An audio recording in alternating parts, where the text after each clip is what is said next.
Hello! Welcome to Disco Elysium! It worked! Hello! That was weird. Sorry about that. Hi, hello! Oh, ahoy, Tetra! Hi, 20 Uno. Hi, who needs to sleep? I tried to get the extension working for Twitch so y'all could be part of the... Hi. Hi! Zero, thanks for being... a Prime subscriber for 40 months. It didn't work. That's weird. Hi. Hi. Uh-oh. We're off to a good start. I reinstalled OBS because we were having problems. I guess it's more problems for me. That's fine. You're watching an ad. Hello. Okay. I'm gonna test something else. We'll test a yesterday thing because I tested them. Look at that. That worked. I'm hyped, so here is some money. I'll have to fix Twitch ones. It's weird. Okay, so previously on Disco Elysium, we went hardest core. It was so hardcore. We also discovered the point of no return. We found our gun. Everard had it. We tricked him into thinking that we were going to sell out the fishing village, but we didn't. And then we are gonna face ourselves. We're gonna face our fears, ourselves in our reflection, and we're gonna stop the frickin' expression. We're gonna stop it. Hello, Chromatos. Hello, Adam. Hi, Goat.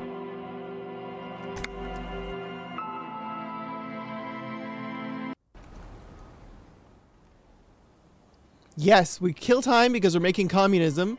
What else do we have? Let's see. Yeah, we got to get our gun from the fish market. We tried to do this. It never worked. We have to attend Stepan's meeting. We learned the secret passcode, which I totally remember. We're waiting for our tie to tell us what to do. Kuno? Bloody Kuno? Let's teleport to Kuno.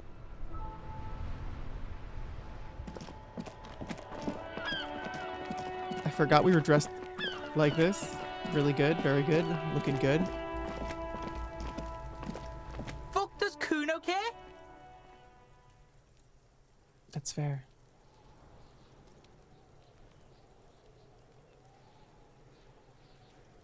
The fuck do you want with it? Good I call, don't think he Pigmeister. does. Yeah? The kingdom of Kuno. Yeah, whatever. Kuno does shitload pig. Don't tell the pig shit, Kuno! Oh, hi, Ludwig. Kuno. Oh, what do we do? If I were to want to waste my time, which I do not, I would ask them who he is, how he got there, and the usual. Kuno's empathy check is worth You passing. have no idea what the usual is. Just ask whatever comes to mind. You're testing Kuno's. Get lost! Kuno doesn't fuck. I love them. They're so nice. So I don't have any skilly points, I don't think. I don't. I need 10 experience and I'll get another skill point. So that's not too bad. Oh, hi, Autumn Bookfall.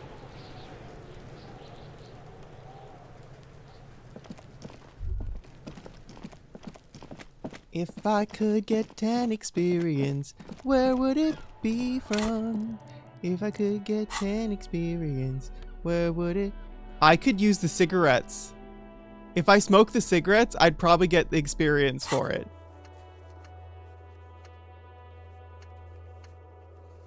Or did I already say no to the cigarettes?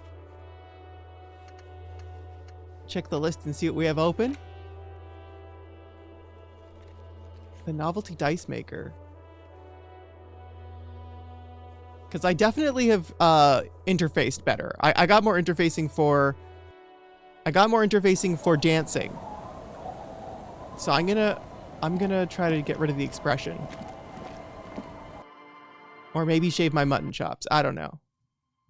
We'll save. We wasted a good amount of... An Oops. old mirror hangs on the wall. You see the reflection of your face in it, adorned with the expression. Oh, it's encyclopedia and electrochemistry. It's not at all what I thought it was. Oh, I thought it was interfacing. Oh, the freaking hot water tap is interfacing. That's why. The hot water tap. Yeah. I probably can't get into the room because I haven't paid rent.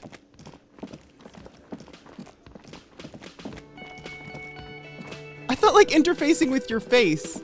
Because we all are just robots of meat, aren't we?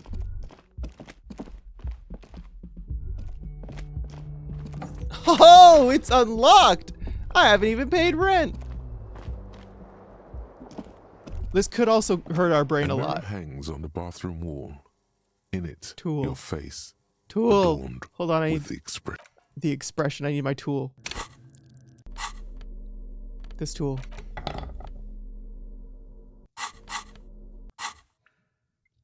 A mirror hangs on the bathroom wall. In it, Come your on, face baby, give me. adorned. The faucet is quite terribly mangled, but you just might be able to twist its parts into place. Yes! You handle the chain cutters deftly, applying just enough pressure. The faucet regains a recognizable shape. The steam stops. Hey. Told you that you needed those chain cutters. Everything is connected. Everything has a purpose. Yeah, we're no failed rolls today. The mirror begins to clear slowly without you having to wipe it. Hey, hey, we're only 5% experience away from a The mirror new hangs on the thing. bathroom wall. It's still not happening. It won't come off that easy. No failed rolls today. No failed rolls. Oh, Kim's got stuff to talk about. Okay, cool. But we have no failed rolls, so it's fine. No failed rolls. Still not happening. It won't come off that easy. One more time. One more time. One more time. Remember when I didn't scum anything? Remember those days? But The scum mirror feels hangs so on the bathroom wall. nice. Still not Okay, happening. that was a good roll. It won't come off. It's not gonna happen. We'll talk to Kim. Yes? Tell me about What the do you want to know? case. Preliminary You info. mean like a brief? No. There's no reason to wing anything. If you didn't get the brief, that's okay. I did. I like these days better as you are also 3 scum. days ago, the RCM emergencies desk received a report about a security guard who was found hanged in Martinez. An anonymous caller said there We was know a death this, though. during that time. The victim had been stripped of his Mega belongings. cool. Okay then. Was there anything else you wanted to know? Good. I want to talk about What you. about me? Tell me a secret. No. Okay. Your brain sends the signal to your lips, but they refuse the order. Something is paralyzing them. You're pretty sure it has something to do with the lieutenant's eyebrow. The eyebrow is exercising psionic control over you. What's happening to me? Something the matter, detective? What's going on? It's like you're a puppet in his hands. Oh, he's so authoritative. I have no authority. Give up. There's nothing you can do. The lieutenant relaxes his eyebrow, and you seem to regain control of yourself. There's an achievement for winning that Good. check. That makes Let's sense. change the subject. You seem to be following me. Excuse me? Nothing. It was just an observation. You have a distinctive way of walking. If I were to walk in front of you, we would surely collide. Hey, what do you mean distinctive? I hope you don't take this the wrong way. It's just a collegial observation. In the 57th, we call it the Jamrock Shuffle. Officers from Jamrock's 41st Precinct tend to move a bit erratically. Really? How is that? They say it's a scene-clearing technique developed by one of your lieutenants for gathering evidence. It's erratic, yet thorough. Prioritizes containers. Huh. Yes, but containers contain things, shiny things. They're interesting. Yeah, okay, you're kidding me, but why containers? I don't know. Containers contain, I guess. I'm making assumptions. We should move on. Passing along frivolous interdepartmental stereotypes is not usually his oeuvre. He regrets bringing it up. Talk to the ceiling fan, my good friend the ceiling fan. The fan stands still. The switch must be broken because nothing happens.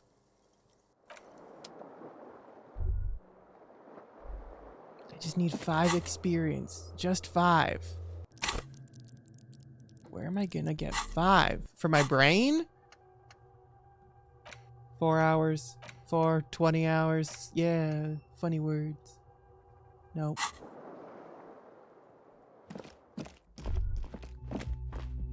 The Jamrock Shuffle. Here we're doing it. We're doing the Jamrock Shuffle. Annette. Who is Annette? Get yourself organized. Spirit is eternal. Check for bullet traces. I could check for bullet traces. I teleported to the top of that roof that one time.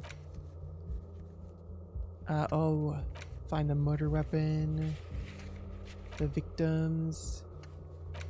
Keep asking Joyce. And that's the little girl outside the bookstore. I have no quests for her.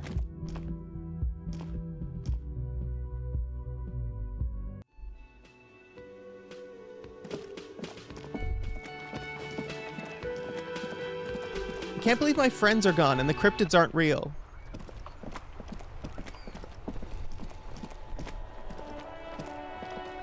Hello again, sir. Well, I can't deduce anything. What's your name? My name is Annette, sir. My mum, her name is Plaisance. She owns the store. She's inside minding the register or organising the stock. The girl gazes at the window, then suddenly jolts her eyes wide as if recalling something. Feel free to step in and browse our wares. And you're standing out here in the cold because... I'm signalling that the store is open. Otherwise, people might not know. They'd miss out on the crime, romance, and biographies of famous people. A sudden gush of wind turns the pages of the books on the counters. She covers her face, smiling. But she's cold. You're cold. Can I help? Do you want a jacket? Kind of you to offer, sir. She doesn't know what else to say. What could you do to help her anyway? Yeah, I should have a word with the store owner. Oh, no, sir. I'm happy to help Mum by luring in customers.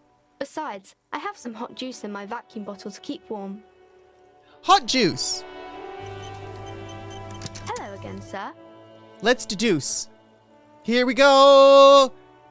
Sherlock Holmes! You failed to deduce anything substantial. Okay, no, we can totally do this. We got this one for sure. For sure. Do you have some composure clothes? Oh, I should probably see if I have composure clothes. I forgot about the whole wearing clothes thing.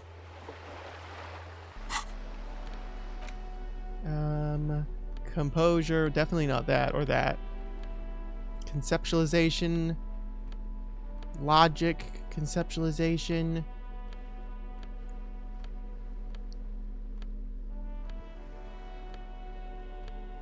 Can't we use drama to deduce?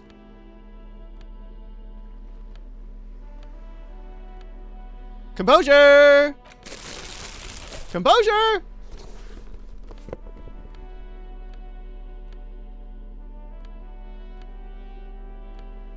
Composure! Hello again, sir. Oh, composure! Composure. Our hat gives no stats at all, technically. Hello again, sir. Our hats to show that we're communists. You failed to deduce Are you anything kidding? substantial.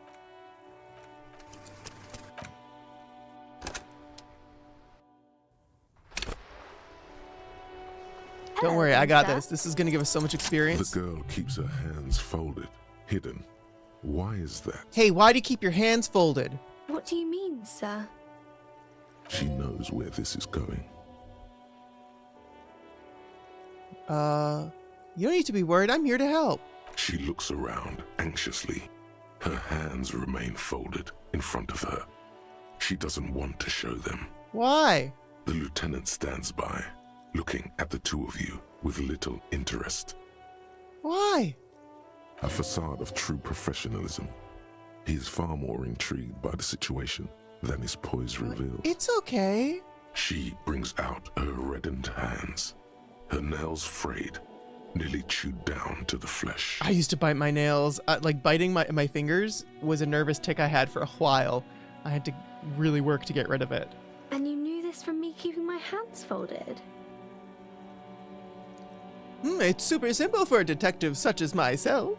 Well, that proves nothing.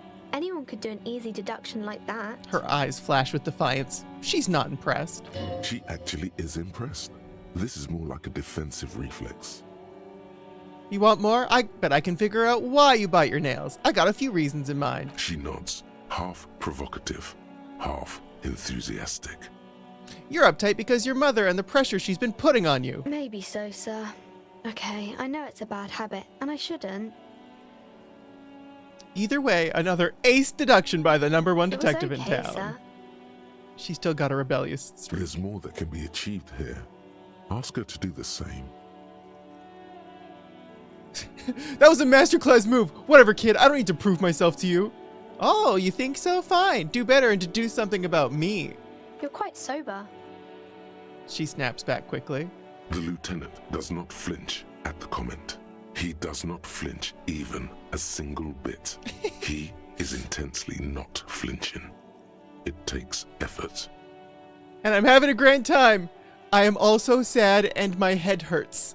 And I'm having a grand time. I sure hope you are, sir. She rubs her red nose. There she stands, swaying on her feet, assaulted by the early spring breeze. She smiles at you. The whole situation suddenly feels familiar, somehow. What am I missing here? Why does this feel familiar? Because you know each other. She's been talking to you so openly because you've talked before. Oh. Hang on, so you know me? We've met before? Yes, I stand in this spot all the time. She sways back and forth on her feet. You've been running around all week without your shirt on, sir, apologizing to everyone. I don't really understand what you've done wrong. Did I ever talk to you? Of course, you stopped by a few times. You certainly look better than the last time I saw you. Thanks. I'm trying. Yeah, I can see. You don't have party eyes anymore. Party eyes. Party eyes. Yes, of course. That makes sense. I'm not surprised children have seen you running around with party eyes on, he thinks. Not at all. No, okay, but the thing is, wait a second. The reason we were running around naked is because we were traversing the pale. We were doing the thing that it was in the book. The book says you had to get naked, and the nakeder you are, the less, the more connection you have. We were being connected. Party eyes? You know, like a cat in the dark, all big and wide-eyed. It certainly looks odd on a man. Our clothes hurt our rolls, so we had to ditch them, The right? swiveling eyes of a loony drug addict. That is what she meant. You were probably gurning too. Is gurning like gooning? Fuck yeah. You should get some party eyes right now. Snap those sequins on you, boy. What? Wait, hold on. Okay. Okay.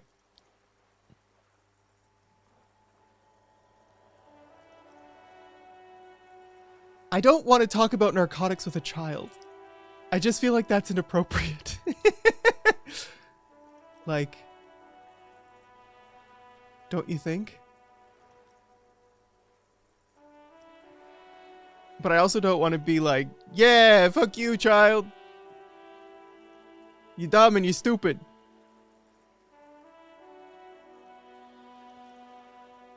Grinning means to make a gross face. Oh. Kind of like gormless. Okay.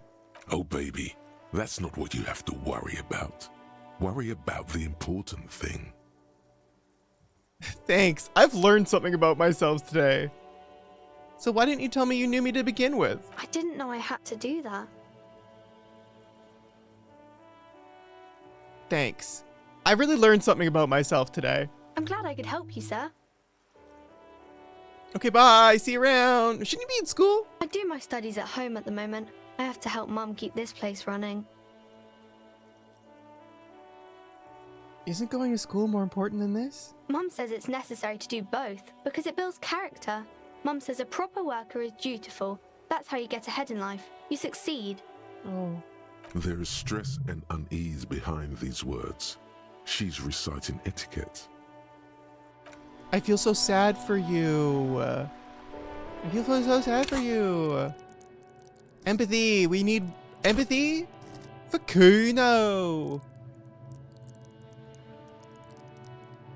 I'm gonna empathize for Kuno first. Accept changes and clothes. Let's put on our empathy clothes. I guess we could wear a hat that's better.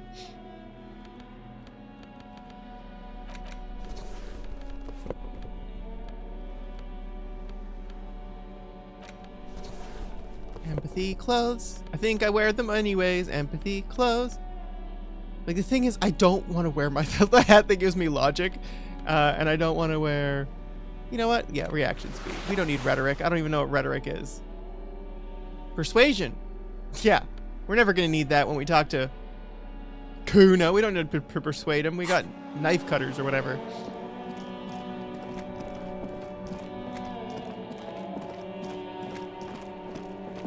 Empathizing with the poor little child. I do feel bad for Kuno, though. Like, it's not your fault, Does buddy. Kuno care? Haha! It's not Kuno. It's Kuno S.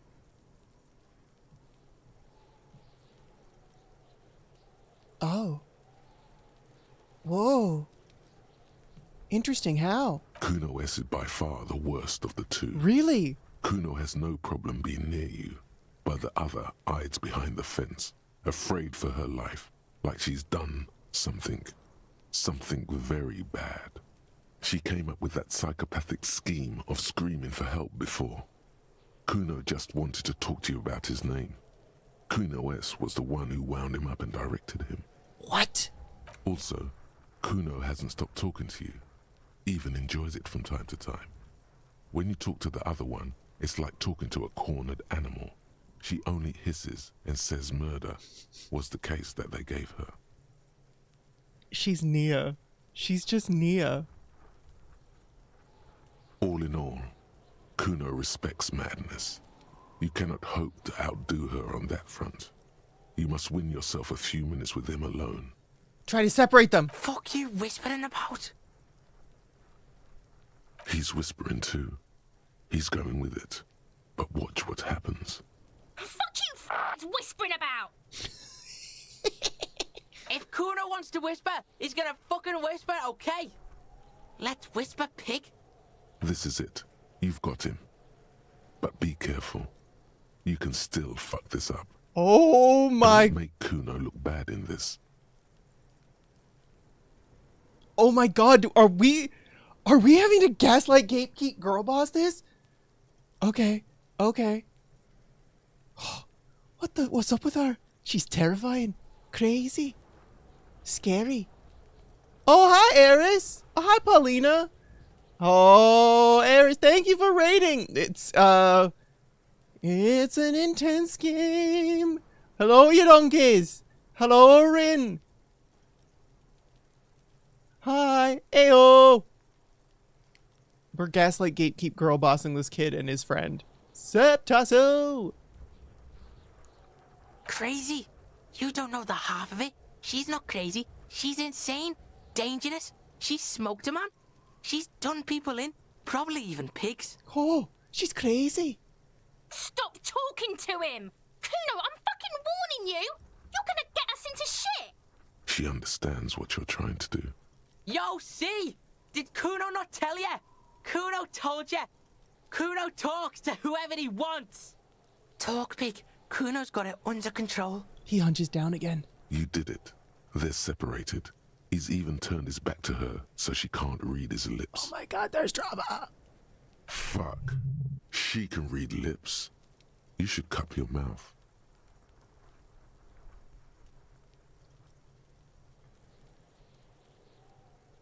What do you mean she smoked someone? Kuno means she killed someone. That's right. She's a killer. Like, actually a killer. His little green eyes are fixed on yours. Oh. He's meant everything he said before.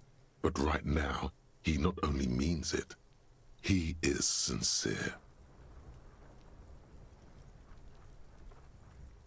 You serious about this killing business? Killing is serious shit. Kuno's always serious about the 488. 488. She's probably killed a pig too. I mean, I'm pretty sure she has. Oh, come on. She hasn't killed police officers. I knew you pigs were too naive Oh, for no. this shit. Good thing Kuno's got her under control. Kuno keeps her calm.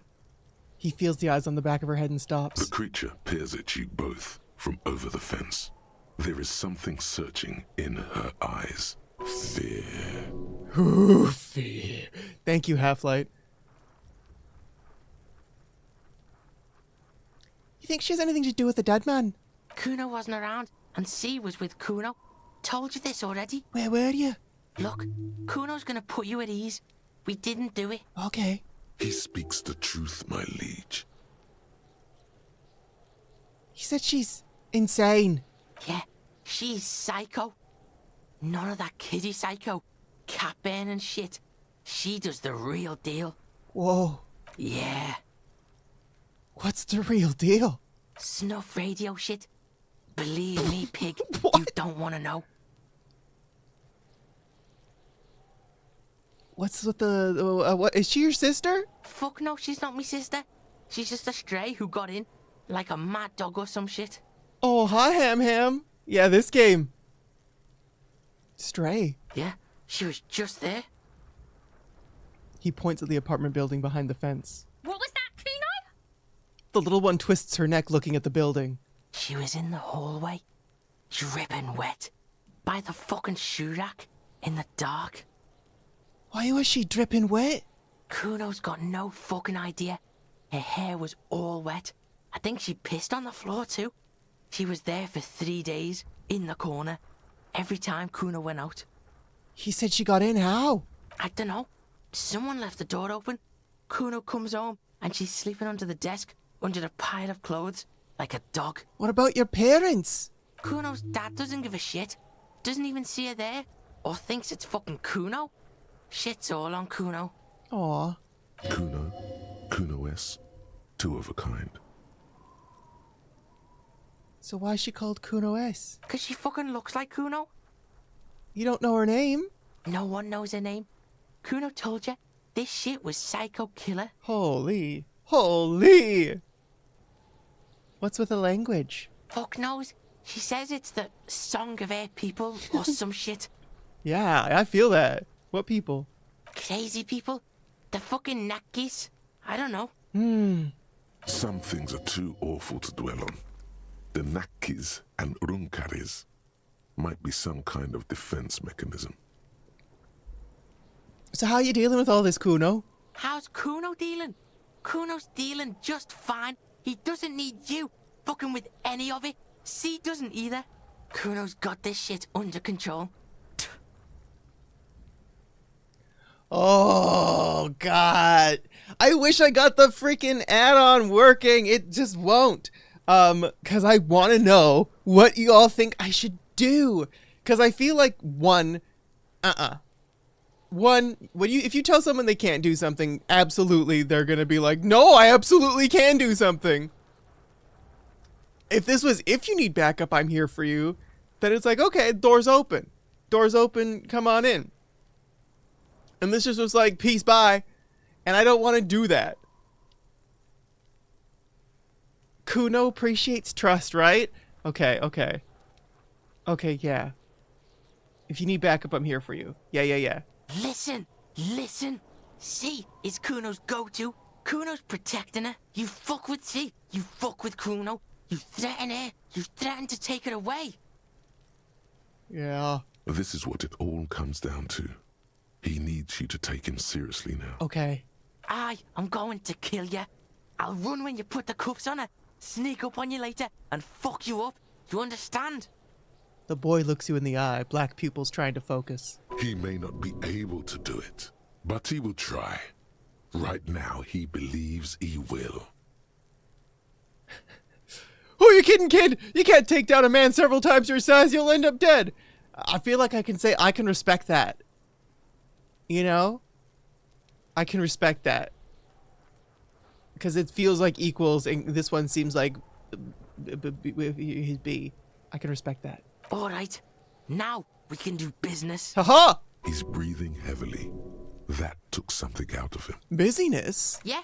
What do you want? Kuno can hook you up with...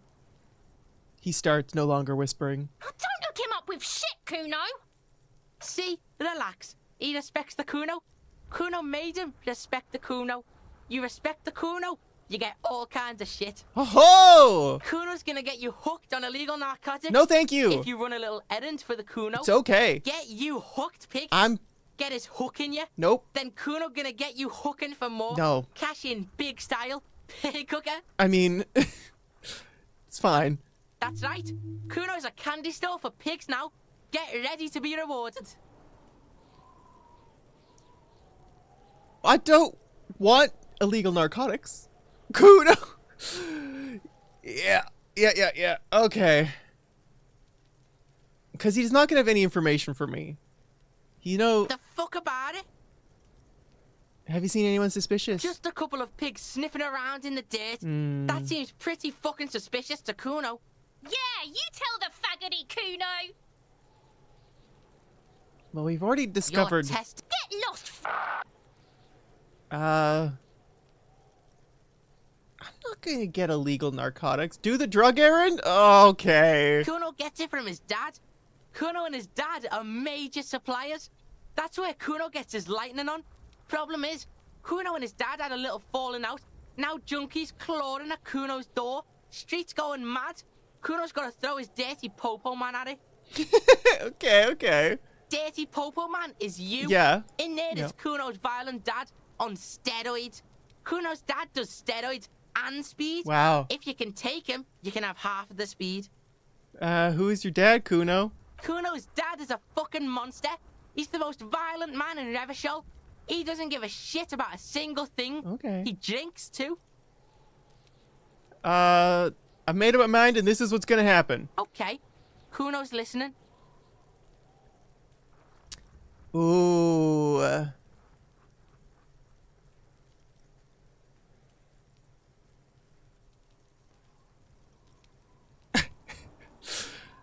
So I'm gonna choose, I'm going in there, but not for the speed. I'm going after the most violent man in Revachol.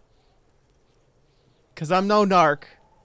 But I also want the kid to look up to me as someone who can change. Sure, whatever. If you survive, make sure to bring that shit back to Kuno. Kuno's almost out. You wouldn't like the Kuno when he's out. Just get in the apartment building. Kuno knows you already fucked your way in. Kuno knows everything. He aggressively points at his eyes. Go to room 12, first floor, and kick down the door. Police violence style. Kuno style. And then it's action time. You're locked in the room with violent fuckheads. That's it. Next time Kuno sees you, you better have his shit. What the hell are you signing us up for here? Come on. I'm gonna kill Kuno's dad. Cool. No, really. Rock and roll. Okay. Kuno doesn't fucking care. I'm just being honest. Because, like, okay. This is a child who is in a situation that's very not good for him, who's in, like, a history of addiction. And his dad's not very nice. So I think it's time to kill his dad and then adopt his son.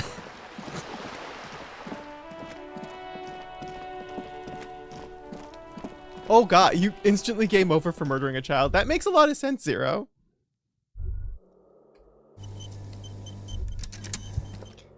Number 12, eh? Number 12. What are you? A shabby door hangs oddly Oh-ho! on its hinges, secured to the doorframe with a safety chain. An unpaid energy bill is attached, threatening to cut off the electricity. It's addressed to Mr. Uno Doroita. So it's Uno and Kuno. Your heartbeat quickens, palms go sweaty. The siren of amphetamine is singing you her song. Looks like we found where Kuno's dad lives. And the place comes with 3 months' worth of utility bills. Yeah, cut the chain. Snip. The cutter goes through them like dead leaves. The links fall to the ground on the other side of the door. Yeah, 97 is a scarier number, isn't it? Don't let the quiet fool you. The beast is in there somewhere, ready to rip you to shreds with a broken bottle. See, the thing is, I don't trust you, Half-Light. Half-Light, you say all kinds of things. You say all kinds of things, and I don't trust any of them. I know there's no stopping you, but let's at least make this quick. Master Investigator, you just can't keep yourself away from locked and hidden places, can you? It's my duty as a cop to investigate every square inch of this world. Attaboy, the world's secrets were made for you. They wait patiently for you to uncover them. The Jamrock Shuffle. It's clear you like to look inside containers, open doors, see what's behind them, secrets, maybe more containers. I like all containers. Yeah, containers. Okay. Okay, I'm gonna do a real save instead of a fake one.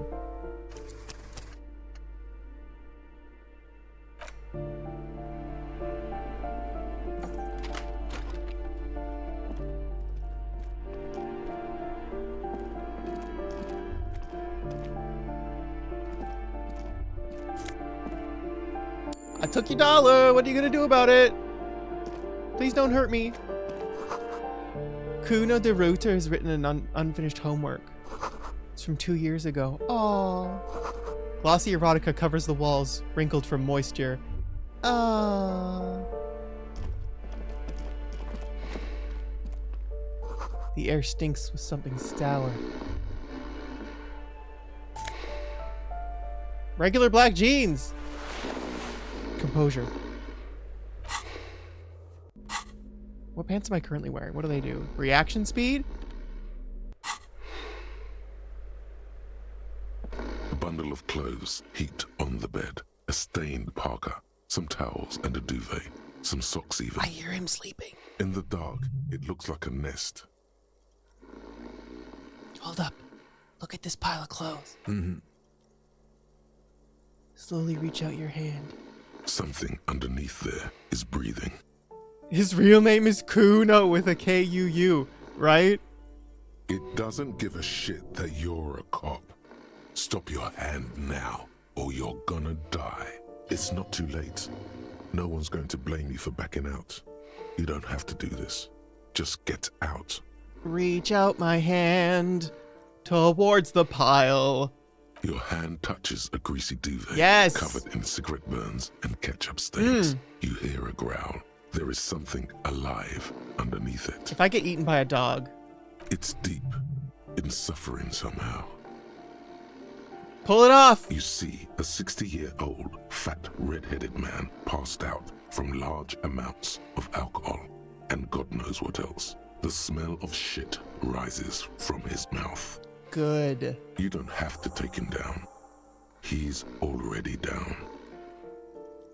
Is this Kuno's father? Well, judging by the color of his hair, I would say yes. The lieutenant's right. The man's unwashed hair bears a familiar ginger tone. Even the hair on his chest is coppery. The light from the window falls into his half-open eyes. There's still plenty to be scared of here, just not what you thought. I was expecting something worse. I think he's still quite bad. I mean, what he has come to. The lieutenant tilts his head. This man won't be feeding his family anytime soon. Not that he was, but at least he won't be beating his son. A pair of half-open bug eyes is staring back at you from the dark, empty, and frozen. It's clear that the person behind them is not awake. What happened to his eyes? Can't you tell? It happens to exceptionally committed substance abusers. They fall asleep with their eyelids still open. Not a pretty sight. He's gonna sleep it off. I know this shit.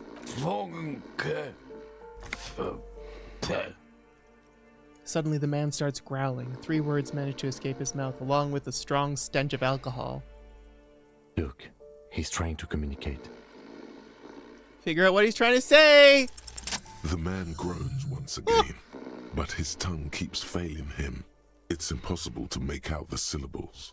A hand emerges from the blankets, trying to gesticulate something.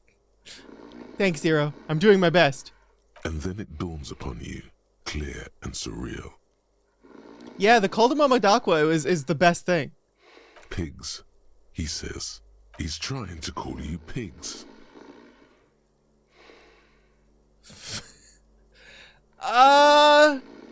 Gosh. Would the world be better without him? Is that a choice that I get to make morally? No, I don't think it is. He's awake. His hand falls back on the bed, limp and defeated. A loud snore escapes his mouth. He's asleep again. At least he got to say his piece. Maybe we should help him somehow. What is there to do? We could turn him on his side so he doesn't choke on his own vomit, but he's already on his side. Excellent form. We could take him to Remedy or Saint-Baptiste, but he doesn't have money for medical services. The arm sauce would turn him down. They don't do charity for people who are trying to kill themselves. Besides, he'll be dead in a few. Oh, the lieutenant stops listening to him. The pile of blankets grunts miserably. Kim, is this thing even alive? That doesn't I'm feel afraid nice it talking to a is. person like that. Look, it moves. He points to a fleshy lump sticking out from the other end of the blanket. The limb seems to be twitching from time to time. And look, the other foot is camouflaged by a striped sock bearing the name Maxtor on the sole. 3 toes are poking out of a hole. A groan rises from the man's throat, dry like a death rattle.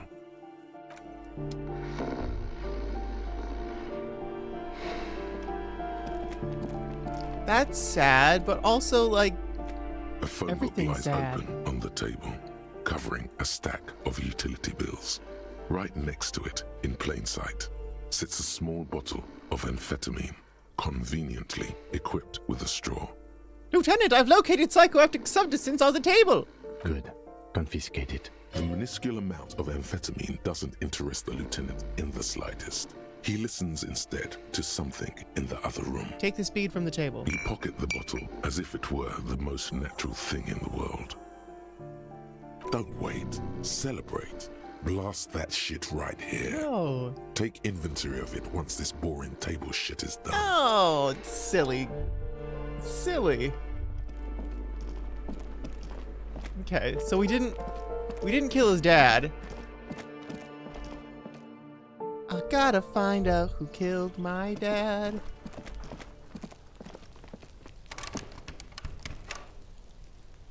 Remember when I looked at that wall and hurt myself? Good times, good memories. We're not actually gonna give these drugs to that kid, are we? I don't think so. Are we? I don't know. Am I? No.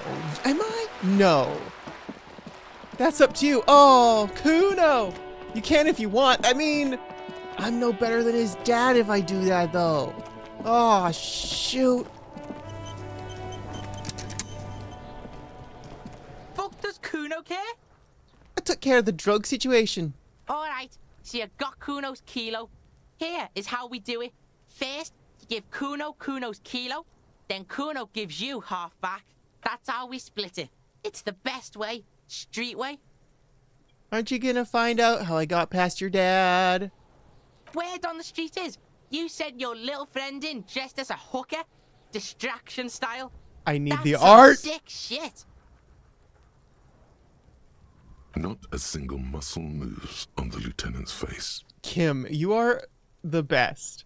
Kuno wants to hear all about it, but first we split the kilo, then we shoot the shit. I'm keeping it. You don't need more drugs. You're 12, Kuno. You're 12. By kilo, you mean gram, right? Kuno knows what Kuno means. I can't do that. I can't. 0. Okay. No. I'm your dad now, and you can't. All right. Kuno knew you tried that sneaky pig shit on him. Tell him, Kuno. Kuno's got brains. This shit doesn't surprise Kuno. So Kuno's gonna give you one more chance. Know this, pig. Shit is major. Major fucking choice, pig. Kuno won't take this shit lightly. The pieces are moving, pig. This is fucking domino shit. Oh no, it's the Count of Monte Cristo. He's gonna Monte Cristo me. Not like he thinks, but you can feel it. Somehow, this will change things. I feel like she's gonna rip me apart in my sleep. It's not hard to see at all. You hand out drugs to kids. The lieutenant's faith in your judgment will diminish significantly. What, if any, is the downside of not giving the drugs to Kuno? None that you can see. No, you can see it. This young man has junior officer material in him. In another life, where he trusts you. Tick, tick, tick, tick. Decision time. What's it gonna be? You gonna fuck the Kuno? Do we have to give him drugs for him to trust us? Oh, suggestion. Oh, when Kim's not around. Okay, let's think about that. Because we could wait until after Kim goes to sleep and do...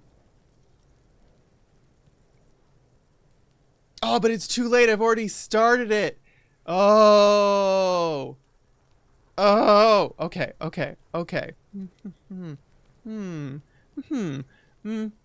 Be smart. We're giving it. All right, now we're talking. Whoa, that's heavy. He waves the minuscule bottle around, then slips it into his coat pocket. There you go. More than half in there. Kuno's fucking honorable like that. There is no movement on the lieutenant's face as he stares intently at the trash container. I'm sorry, Kim. Now tell me, how the fuck are you still alive, pig? Kuno, I looked around in there. It's not the easy life you've got going on in their apartment. The fuck do you know about Kuno's life? Kuno's got plans. Get the fuck out of here. I thought we were friends. Yeah, we got plans. 6 meters underground, below piping from before the war, the collapsed remains of the Martinez storm drain system.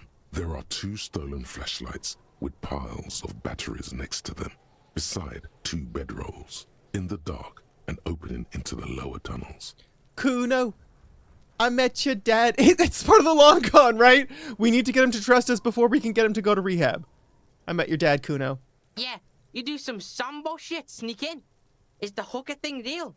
Sambo is an acronym for Samoan boxing, graceful martial arts stuff. Sambo style implies stealth, cleverness, and cool. Just letting you know. Thanks, Encyclopedia. It was just as you said. Kim dressed up as a hooker in full drag and distracted him. Kuno, your dad's half dead, and he's an alcoholic. He was sleeping under some clothes. What? His eyes become large and round. Fuck right. Kuno's dad was sleeping like a bum. Kuno told ya. Kuno's dad doesn't give a shit about anything. Fucking breaking and entering shit. That's nothing to Kuno's dad. Nah, it's nothing. You got lucky, pig. Kuno knew this. Kuno's fucking violent fiend dad's been drinking hard lately. Kuno knew you have a way in. Narrow window. Kuno window.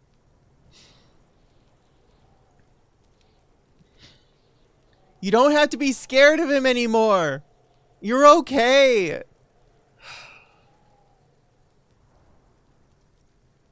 Come on, kid. Come on, just stop. It's fine.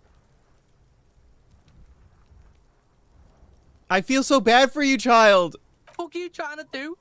Get the Kuno to stop. Kuno's just getting it on. His tone wavers. A small lump forming in his throat. Who needs to sleep? It's part of the plan. Don't worry about it. It's long-term plans. He's gonna join the force, and he's gonna be like, oh, when I was a kid, I was just like you, addicted to speed when some crazy guy and his boyfriend came and talked to me. It was the best thing that ever happened to my life. Keep your ass together, Kuno. Stop acting tough, kid. You don't have to be scared of him anymore. Kuno's not fucking trying to be tough. This shit is real. Kuno's fucking violent dad's gonna be a vegetable.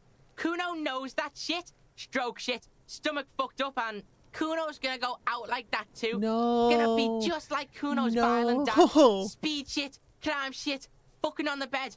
Go out West Revachol style. No, Kuno. Stop saying all this sad shit, Kuno. The whisper comes smaller than usual. There's a touch of grief in there. Fuck are you talking, sad? Kuno's got hard shit, death shit, nothing shit. You don't have to turn into that. Get your fucking nun ass out of here before Kuno fucks it dead. You think because you brought Kuno 1 gram of speed, you're friends now? I kind of did think that, to be honest. Turn into... Kuno ain't turning into shit. Kuno is that shit. Oh.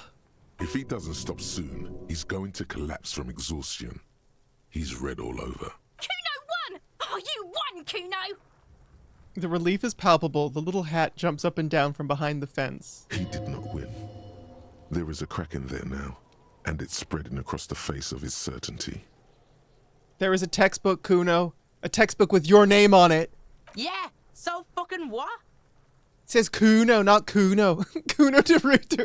It's like when you name Red 13 Nanaki in FF7. Nanaki? Who's Nanaki? Oh, Nanaki's Nanaki. It says Kuno. Fuck are you talking to Kuno about that kiddie shit? I like it. Kuno de Reuter. He's trying to fuck you again. Fuck out of here. Kuno knows it's fucking lame. That's why Kuno changed it. Kuno can change his name into anything. Gonna change my name into... Okay. Don't change your name into that, Kuno. There were tons of unpaid utility bills. Utility. Fuck right there were. Fucking 3 years or some shit.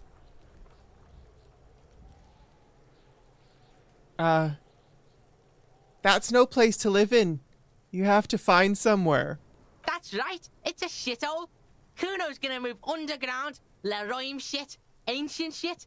Kuno's gonna live in a fucking catacomb. Take the drugs for stat bonuses. Call that utility. Oh, yeah, I love that. Yeah, in a tomb, Kuno. Kuno, I met your dad. You do some sambo shit, sneak in. Is the hooker thing real? It was dark. You got lucky.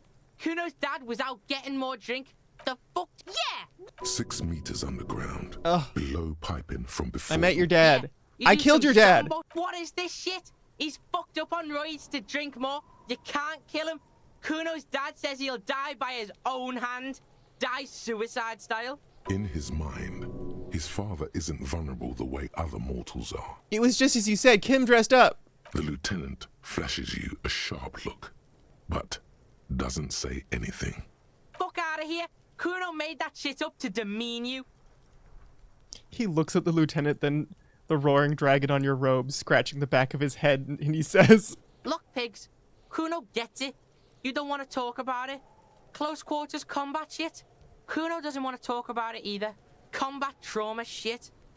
He adds after a few seconds of somber silence. That room was so small. To be stuck in there with him, not an easy fight for a kid. He's not very, we're sleeping What? under Fuck right. some things. You got lucky, pig. Kuno knew this. Kuno's fucking violent fiend dad's been drinking hard lately. Whatever scary Kuno thing he knew might have you been, a he's way in. nothing. Yeah. Kuno's dad is fucking nothing. Yeah. Fucking coma shit. Sure. Stroke shit. Yeah. Kuno's gonna have one too. Gonna be just... Stop saying. There's a touch of grief. Fuck you talking, sad? Kuno's got hard shit, death shit, nothing I shit. can't say like, okay, maybe it'll be like, yeah, you're right. You are gonna be like that.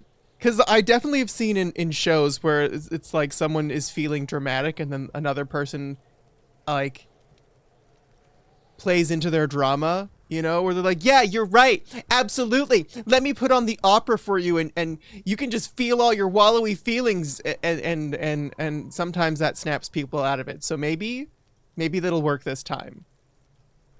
Fuck right I am. Now get your nun ass out of here before Kuno fucks it Same. dead. It's the same You basically. think turn into If he doesn't stop Kuno won! he did not win. There is a crack in there now, and it's spreading across the face of his certainty.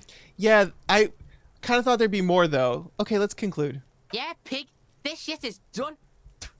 Now get the fuck out of Kuno's face. Kuno needs to drop the bomb. Bye. Kuno doesn't fucking care. But the truth is that Kuno does. He does fucking care quite a lot. Wow. Look at that. Ooh.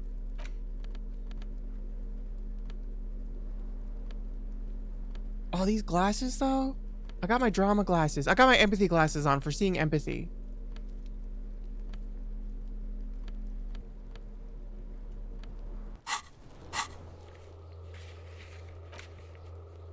Drain pipe. Ah, dice maker. Let's go to the dice maker. Have I already dice makered with the dice maker though? I thought I did. Oh, we can talk to Plaisance because we talked to her daughter, and we can be like, "Hey, see these wire cutters? Be nicer to your daughter. I'm gonna cut your fingies off one at a time." Hello again, esteemed officer, and welcome to Crime, Romance. and Yeah, good. That's Biographies really of nice, but Famous you're People. really being not great to your daughter. God, I've told her not to do that. It's such a disgusting habit. She'll get over it. Anxiety is a part of life. Wow. A part of hers, too, clearly. I don't think she can do anything about it. She can if she has enough willpower. Oh. This is what's called growing pains. Oh. Life isn't easy. Uh-huh. Life doesn't give breaks. Ooh. Come on, ma'am. It's obvious she can't do anything about it. You are placing an unnecessary burden on a young child. Yeah, actually, it's super alright for kids to chew their hands off. Forget I said anything. No, what you're doing is wrong, and even I know that, and I usually don't know anything. I feel like this is me. She stands stiff and severe, silently fuming. 10 or so seconds pass without change. This is a person coming to terms with a new reality, one where they are wrong. It's not easy. It's not easy. Yeah, today's stream theme is being a better parent and being a better person. Start by giving your child the speed that they requested. Oh no. Hold on. I need to invite her inside and apologize. She must be freezing out there. That sounded really insincere, but I'm hoping she is sincere. Oh no. There. I don't know what to say to you. My husband, he tries to teach me business lessons. I have what my mother called a dull mind. All this stress. She stops, but her mouth keeps moving. It sounds like both the husband and the mother treat her the way she treats Annette. You're like Annette to your husband and your mother. Just nod compassionately. We don't need to point it all out. Even though she said she has a dull mind. Oh, that's not nice to say about yourself. Maybe we should say it, because maybe it's not immediately evident. Yeah, you're like Annette to your husband and your mother. Oh, well, my mother was horrible, of course. Absolutely perverse energies around that person. But my husband... She shakes her head. My husband is completely different, of course. Is she an only child? Yes, I'm afraid so. A real treat she is. It would be nice if she had... No, we couldn't have afforded more children, really. Not in this economy. Of course, yes, this economy. Exactly. So is this husband Annette's father? Yes. My husband is a successful entrepreneur east of the river. If only he were more involved in the business we're running up here. No matter. Soon we'll both be off for Grand Couronne. Well, both? What about your kid? Grand Couronne, what's that? It's a proper place to live. One of the most peaceful neighbourhoods east of Jamrock. You may know it for its massive housing projects. Most of the buildings are empty at the moment. It's a great opportunity to get ahead of the crowds. Better times ahead for sure. For sure. And your husband also is involved with the bookstore? He made the initial investment. Since then, he's been what you might call a silent partner. She told me she doesn't go to school anymore. She's been too busy helping me here. So she studied at home this trimester. This is a temporary solution, of course. Plaisance nods. I assure you, I of all people understand the importance of education. She will be back in school the moment the store takes off. All right, I've had something else in The mind. woman looks aloof, her features much softer. Occasionally she glances at her daughter's silhouette. Farewell, book peddler.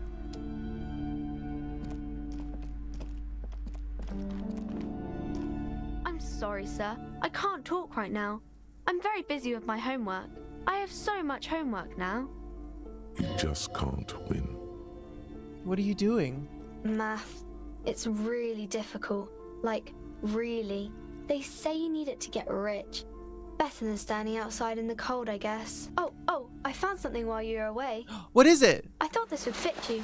Like, thanks for helping out. Not me. The city, I mean. Like a detective does. Wait, where did you get it? Just what Dick Mullen would ask.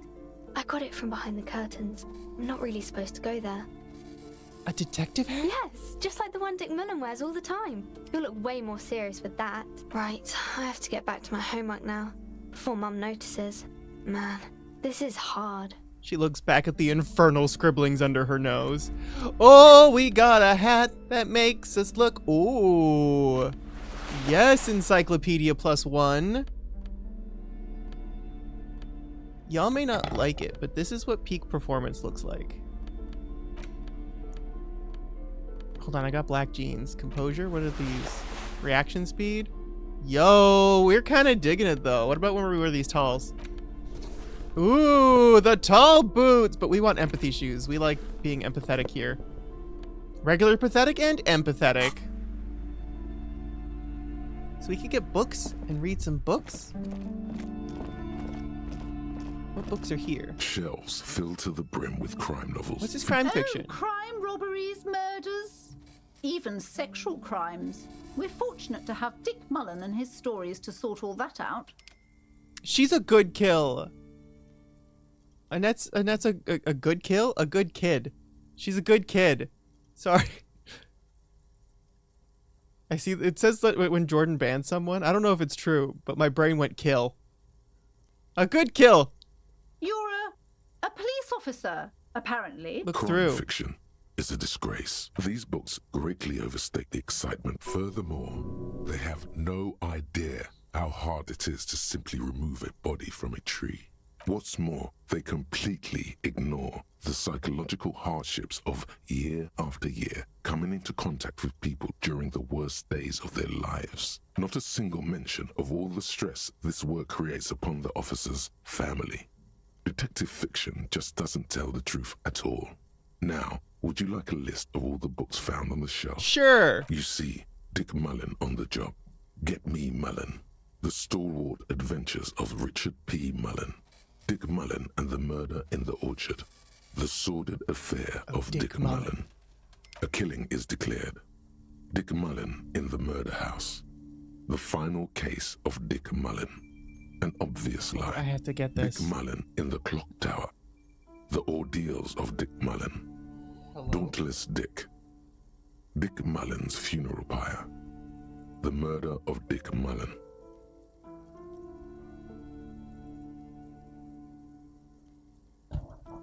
It was a lie.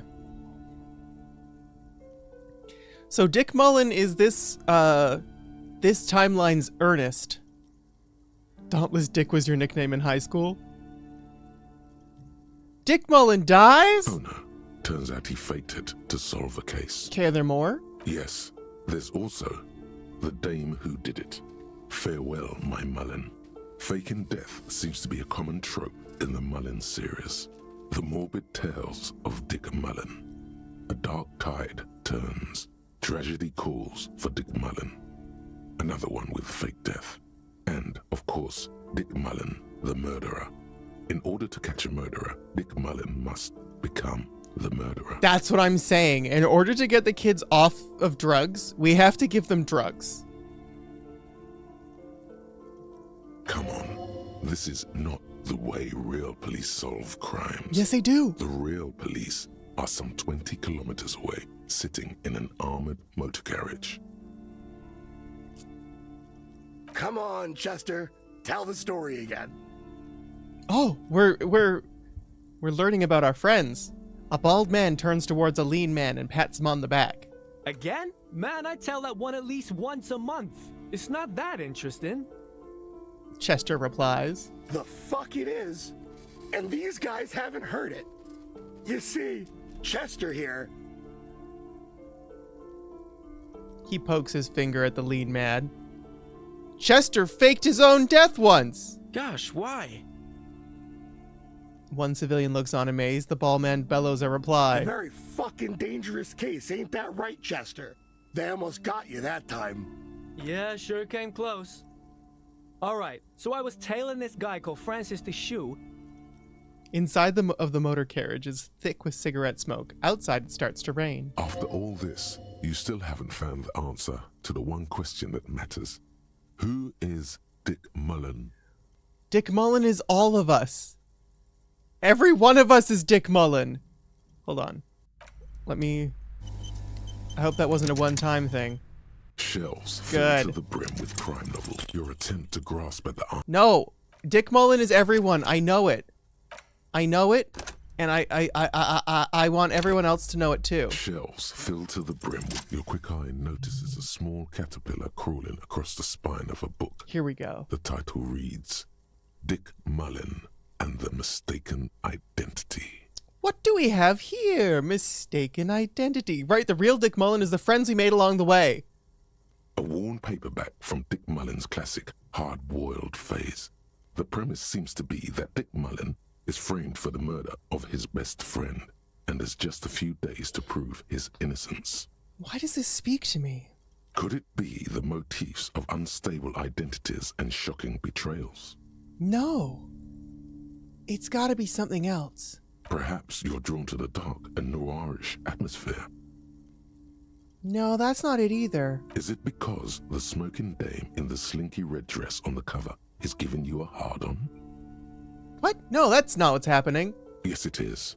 The bulge in your pants is embarrassingly obvious. You know what? I'll take it. I'll take an embarrassingly obvious bulge. Relax. It's not that bad. Also, this means your blood flow is returning to normal. Good news, really. Good news! Something the matter, detective? Kim knows. Kim knows. Kim's got gay sense where it's like, is that a boner happening? Is there a boner going on? Do you have a boner? No, everything's good here. The lieutenant nods. You think you detect the faintest trace of a grin on his face. Oh, he knows. But you can't say for certain. Oh, he knows. I want to buy this Dick Mullen novel. Of course. Such violence and immorality. I mean, enjoy. Let's read this book. That's the Smokin' Dame? That's the Smokin' Dame? If you want to do that, you got to get gray sweatpants. In your hand, you hold Dick Mullen and the Mistaken Identity. The brittle paperback feels fragile to the touch. Examine the cover. The cover features a pastiche of different scenes. In the foreground, a man in a dark overcoat clutches a pistol to his chest. Yeah. Rising up behind him are two silhouettes wrapped in a passionate embrace. I was looking for the silhouettes behind me, but there's only a Fuka. The tagline reads, Detective Dick Mullen must prove his innocence after an old friend is murdered by someone who looks just like Dick Mullen. That seems to sum up the premise nicely. Needless to say, it violates nearly every RCM regulation for a detective to investigate a murder in which he is a suspect. Are you really reading that, detective? I really need to know who this Dick Mullen guy is. Good luck finding it. He's not much of a character, I think you'll find. Just a stand-in for the reader. Dick Mullen's everyone! Start reading. The story opens with a knock at the door. Yeah. Detective Dick Mullen is greeted by an old friend, Charlie Spillane, who's come to Mullen to ask a favor on this dark and cold night. Of course. Spillane needs Mullen to drive him in from Vespa to a small town along the Insulindian coast. Despite his friend's apparent agitation, Mullen does as he's asked. then returns home, where he passes out drunk, as he does most nights. An extremely unprofessional and hurtful stereotype that's offensive to all upstanding officers of the law. It's kind of accurate for one of us, though, isn't it? But also extremely accurate in your case. Hey, I'm trying at least. You know? Give it time. You'll fall off the wagon sooner or later. Thanks, electrochemistry. Keep reading. 2 days later, Mullen is arrested by the Vesper police and charged with the murder of Charlie Spillane. At his interrogation, Mullen learns that Charlie Spillane was shot in a bar in the very town Mullen dropped him off in by a man matching Mullen's description. Desperate to clear his name, Mullen manages to convince the Vesper police to release him for 3 days so that Mullen may solve his friend's murder and prove his innocence. No way that Mullen did it. Of course, Mullen didn't do it. That's the whole premise of the book. Anyway, Mullen returns to the seaside bar where Spillane was murdered and meets a beautiful, mysterious woman named Diana DeNerva. Nice, a dame. And not just any dame. She's truly one in a million. A knockout whose mind is as dangerous as her curves. But she's got a secret. Man, who doesn't? Secrets are the currency of human relations. Your secrets are unknown even unto you. So does that make you a rich man or a beggar? Ooh. Keep reading. DeNerve reveals that she was Spillane's lover and that he was mixed up with a local amphetamine smuggling operation. As soon as Mullen begins pulling at strings, the whole conspiracy begins to unravel. Not only is the local police captain in on the amphetamine ring, so is the son of a powerful politician and a strung-out art collector named Torvald, each of whom has his own reasons for wanting Spillane dead. Tell me about the corrupt police captain. Outwardly, the old police captain is a real law and order crypto-fascist, a barrel-chested man who's beaten his share of suspects to pulp. But he's also dirty and increasingly paranoid that someone's going to expose his role in the drug ring. Gary? Right, I'm like, is this Gary? I wish we could have got Gary arrested. He would certainly have the motive and the means, but the captain walks with a noticeable limp from an old war injury. Is it possible that he was able to conceal it long enough to commit the murder? Oh, what about the politician's son? A typical privileged twat. Ugh. In all likelihood, he's just in over his head. He does bear a personal grudge against Spillane, though, a former prosecutor who nearly brought down his father's administration. The kid doesn't exactly have Dick Mullen's manly build, but he is the correct height. What? And while interrogating him at his home, Mullen did notice a certain overcoat that looks suspiciously like his own. Oh, the correct height being the same height as Dick Mullen's. I just thought we were talking about correct height. Oh, yes, you are the correct height. What about the art collector? Torvald, the art collector, is a strung-out mess. Frankly, it's hard to imagine him holding a pistol steady enough to actually hit someone, let alone plug them 3 times in the chest the way Spillane got did. What about Maggie Simpson? That said, Torvald and Spillane have a long history, and while interrogating him, Mullen discovers that Torvald was once involved with Diana DeNerve. Could it be that this is all over a sordid love triangle? Okay, let's get on with the story. One evening, Diana DeNerve comes to Mullen's hostel room in tears. The two of them drink half a bottle of vodka, and soon they're seeking comfort in each other's arms. Oh! Yes, comfort and pleasure. The warmth of another human's touch. Yep. The burning taste of liquor on her full, sweet lips. Okay, that's a lot, but okay. Well, that testimony won't be admissible any longer.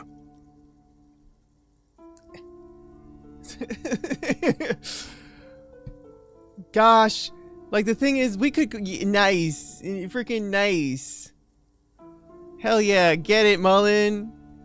As the two lovers share a post-coital cigarette, Diana DeNerve turns to Mullen and says, "By the way, Dick, there was something else I meant to tell you. I love you."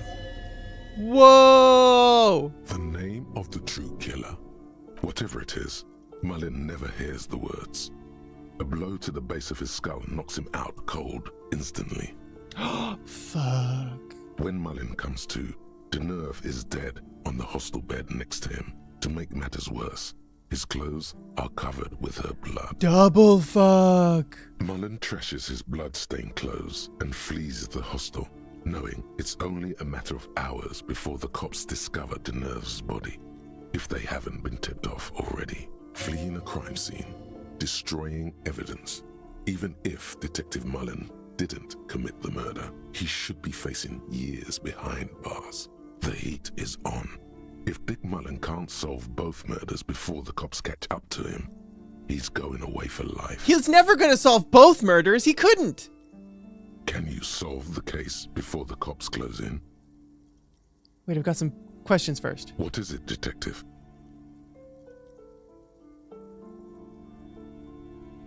Why did Dick Mullen become a detective in the first place? There was never a time when he wasn't a detective. He was born a detective. But why is he like that? Dick Mullen was made to crack skulls and solve cases. It's who he is. He could no more stop being a detective than a tiger could cease to be a predator in the night. You're no tiger though, Harry. You're a man. It's your curse to have to choose. Okay. For a moment, you cease to read the story on the page and see the book for what it is. A collection of brittle, cheaply printed pages held together by glue made from the hooves of horses. You won't find the answers you're looking for here. In other words, Why does everyone close to Dick Mullen end up dead? it's a dangerous line of work, but somebody has to do it. That's why Dick Mullen never lets anyone get too close. What's the matter? Afraid you've been hacking up your friends' bodies in the night? Have you gone over everyone? Is anybody missing? Why bother solving crimes when the world is so evil? No, we're gonna... I figured it out. Who did it, Detective? Who killed Charlie Spillane and Deanna Deneuve? The politician's twat son? Could be. Who knows? Only one way to find out. You begin furiously flipping through pages. Yeah. Even as you know these books follow a series of I think it was the well-worn twat tropes, son. you find yourself completely engrossed. You're turning pages so fast, you don't even notice the ancient spine coming unglued. Yo. You try to grab the pages as they come loose, but your fingers aren't quick enough. They're gone. What? Dozens of pages scatter across the floor. The last fifth or so of the book. No! seems to have been lost. It's possible that you could gather and reassemble the pages, but it would take way too long. Stupid old horse glue! Ah, yes. The problem with mass-market paperbacks. They are not made to last. Perhaps this is a sign that you should get back to solving your own murder, huh, detective? Perhaps you should tell me who did it? Don't forget, it could have been the delirium tremens. No, it's not that. In your hand, you hold 4/5 of Dick Mullen and the mistaken identity. I'm so upset. I'm so upset. Oh yes, this is how it happens. Cleaning out the rooms. What if you didn't lose your memory? What if something in Martinez came and stored it all away, for you to slowly open one box at a time, so you can choose which parts to keep? Keep almost none of it. Only the flowers on the windowsill. Only the distant sound of a radio. Lose all the actors, the dark shadows. Leave only the still lifes, the blissful distant wash of waves. If everybody knew, you never did, she'll be coming soon. That is all. Wake up in a new life by the seaside. Okay, so I guess we have to hit on that lady with her kids, adopt Kuno, and that's sort of it. Unless Kim wants to be waking up with us by the seaside.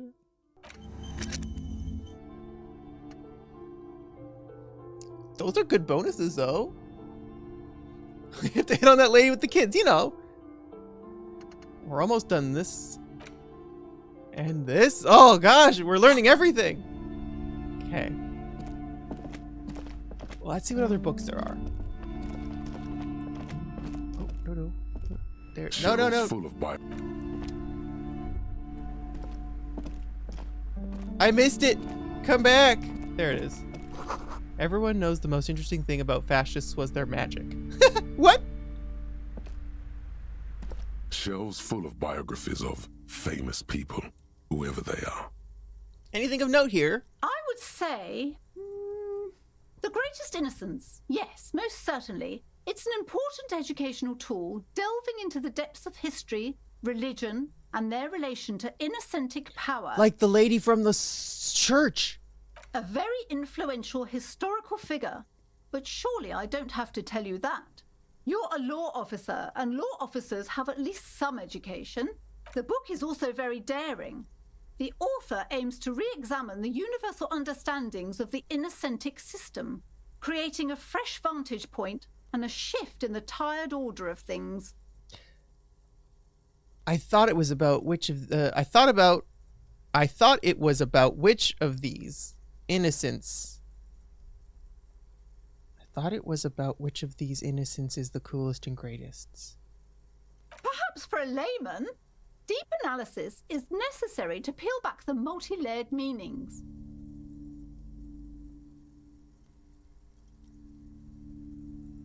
Certainly, it's prudent for a person to have at least an elementary understanding of history and society. Imagine the chaos we'd be in otherwise. You feel like you should get this one? Definitely. I'm getting it's important somehow. A true cultural touchstone. Enjoy the read. We're gonna read about innocences now. The Greatest Innocences. The Greatest Innocence by João Paulo Salomão Lopes de Fuego. The book is large and heavy. That is such a good name. I love, like, names that sound lyrical. Crack open this immense tome. Browsing through the various chapters, you try your best to understand the ceaseless overflow, the sprawl of names, dates, places, events historical. Most of it ends up as a twisted mass of facts inside your brain. You can do it. It'll be worth it. There's something here. Thanks, Endurance. Your educational survey is done. Did you catch any of that? No. Oh well, it's pop quiz time. Let's see what you've learned. Okay. This might take a few minutes. You ready? Sure, why not? That's the spirit. Here we go. Question 1. Who was the first innocence? Dolores Day. Dolores Day! Incorrect. Dolores Day. What the hell, Pain Threshold? Why would you lie to me? And the welfare state. She codified parliamentary democracy and created modern institutions. Among these, the moral intern. She was powerful and beautiful on all her icons. Jeez. It's Pain Threshold, not Encyclopedia. I know, I thought maybe I should check. Her colors are silver, white, and apricot. And when you think her name, Dolores, stomach acid rises to the back of your throat, and it hurts. You see a flash silver, a wreath, an airport bag, and blonde hair. You don't know why. Another choice, perhaps? Our wife's name was Dora. Well, was she our wife? The person we called. Steer clear of this one. There's something terrible about this one. What? A strange sensation of loss. When she left the earth, the dust, and the ice, and the humans. That is unimportant to the quiz. Stop thinking about this. Yes, the quiz is impersonal. No need to rouse sensations in yourself at the mention of Dolores Day. Who was the first innocence? It wasn't Dolores Day. Was it Sola? You want to cheat? Yeah, okay. I'll say who I think it is. We'll do that. I'll say, and then you tell me if I'm right. Sola. It's got to be Sola. It's got to be. It's not. Okay, it's the Paracanassian. Oh, that sounds familiar. Correct. Nothing much is known about him. It's not even clear that he was a he, but Franco Negro presumed as such and called him Pius. He's depicted as a young man with molten gold pouring out of his mouth. Oh. All he spoke was gold. It said he invented God and equality of men before God. He also introduced the gold standard as a way for measuring people's love for Aurum. Goldmouth. As the first innocence, he declared that there should be more of those like him. It is presumed his disciples were the beginning of the Holy Party, the founding party. Question 2. Who was the strongest innocence? Easy. Everybody knows the answer to this. You, me, anybody. Oh, encyclopedia, that's so good. That's so good. Vesper Messina? Encyclopedia is here and doesn't do me any good. My guess is 2. Vesper Messina. Because Dolores Day was Kuno's dad. Oh, we can probe? Let's probe. Hint. An innocence is the highest category of historical personage in the world. Yeah. A literal personification of history. Okay. Traditionally, an innocence, when anointed, assumes supreme rule over the Occident or the known world in general. At least the parts that matter. Okay, that's interesting, but that doesn't help me. I can do better. Okay, so commonly an innocence does not enforce his or her power through military power. This is seen as unnecessary. The innocence wins because an innocence can't help but win, for their deeds are inevitabilities. Did this help? No. Damn. Great. Dolores. It's not Dolores. Pain threshold, stop it. You keep getting my brain hurt.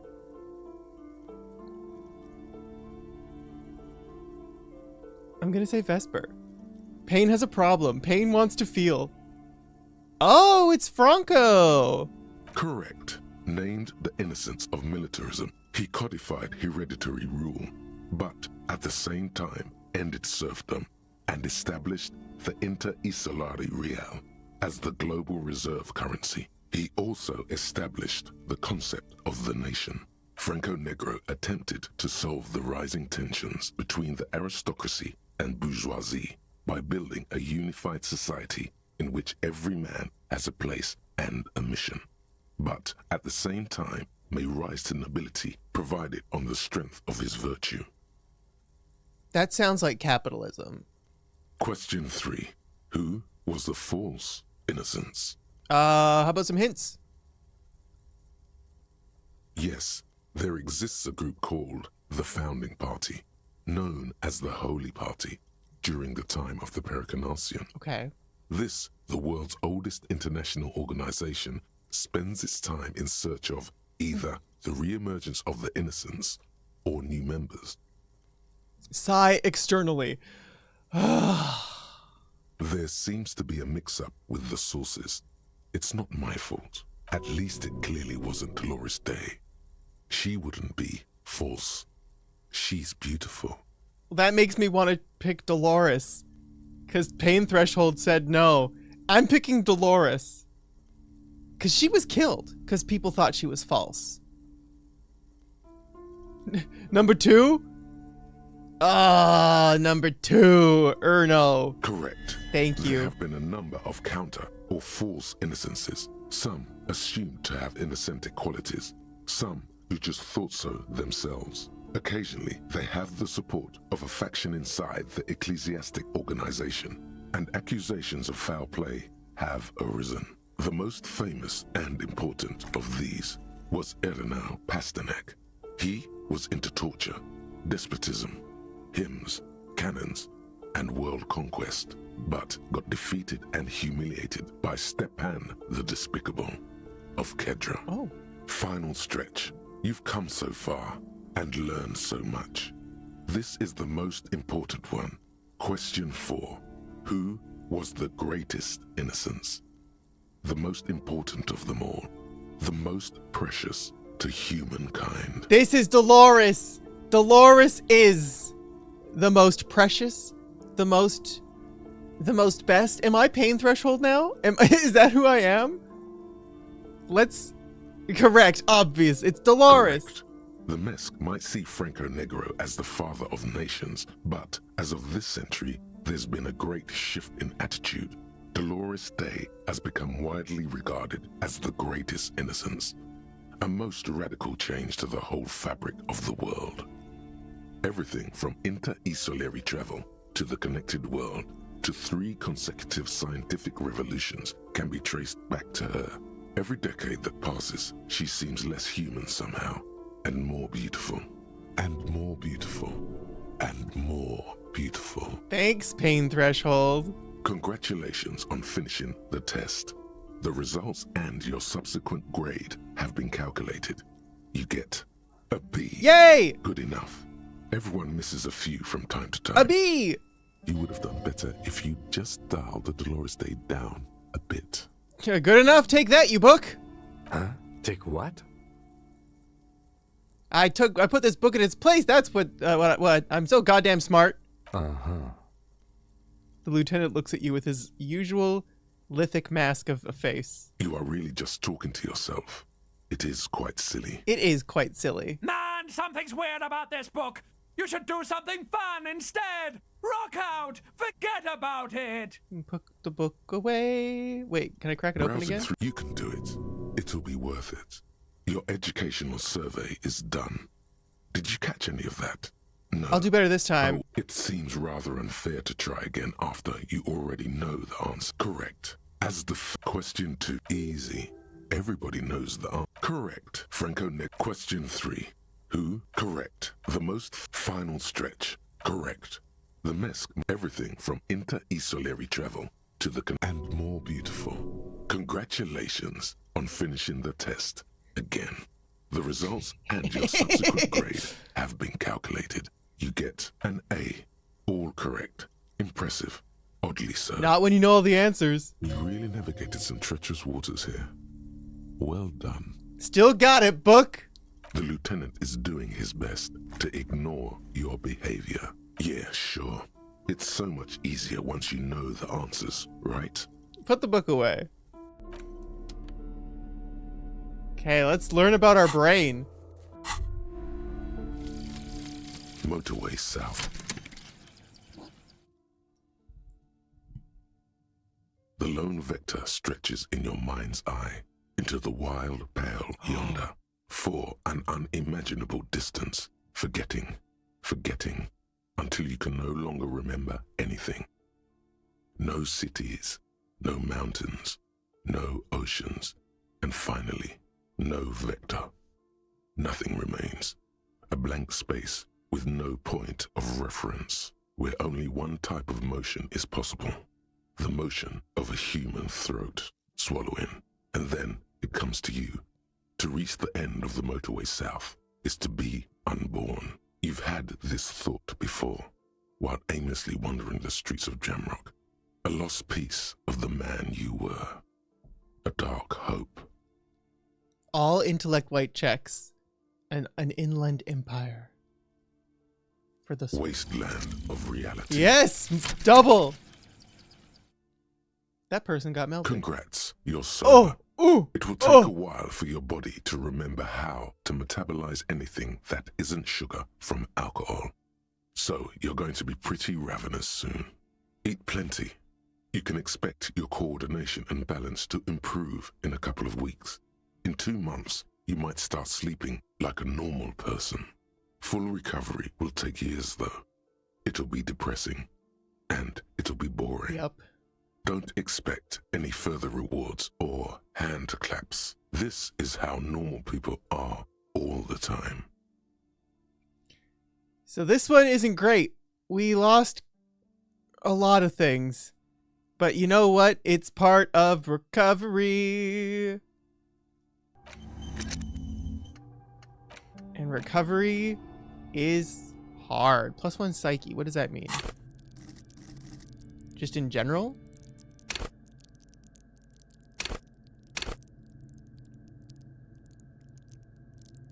Yeah, just in general. +1 to all the stats. That's pretty cool. We're almost at the time. It's not strictly about crime, romance, and biographies of famous people.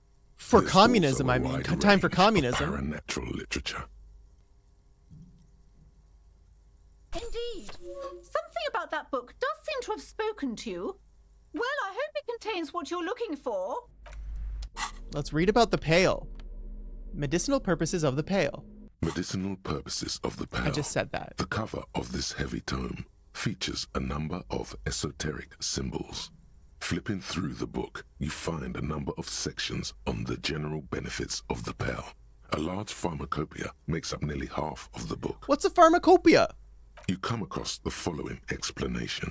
While modern pharmacopoeia are continually updated by so-called experts based on the results of clinical trials, readers will find assembled here the timeless wisdom relied upon by generations of traditional Zeolite medicine practitioners, Mesk mystics, and Ilmaran folk doctors. YouTube's doing vertical live right now. They're like really kind of pushing it. I'm probably going to do a vertical live stream, but most of the ones I saw were like tarot card readings, which I thought was really interesting. Finally, something to calm the angry spirits that have been plaguing you. It seems to contain descriptions of the medicinal properties of various ingredients that may be gathered from the Pale, as well as instructions for producing a variety of herbal remedies. Is there anything about lost memories? There are a number of Zeolite tonics that promise to improve your short-term memory, but nothing that speaks to your condition. I just want something that will soothe the restless torment of my existence.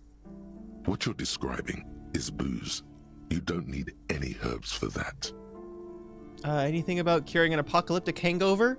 There's nothing in here that speaks to hangovers directly. However, while browsing through the various descriptions, you become convinced that you could assemble something from the ingredients listed here. Want to give it a shot? All right, book, let's see what you got. First, you need to choose a base ingredient. Ginger. Next, you'll need to combine the base ingredient with an appropriate vehicle. Boil it with a tea made from birch bark. Lastly, is there anything else you'd like to add? Ginseng. The ginger root will help with the nausea, and the birch bark tea will help you flush out the toxins. The ginseng should give you more energy as a nice bonus. That's exactly what I thought those were gonna do. Okay, cool. Great, where do I get all this stuff? From the Pale, of course. Or perhaps from some enterprising entrepreneur. Where you would find one of those, though, the book does not say. Because I'm like, yeah, obviously ginger's for nausea, ginseng's for energy, and birch bark was the only thing that wasn't, like, terrible for you.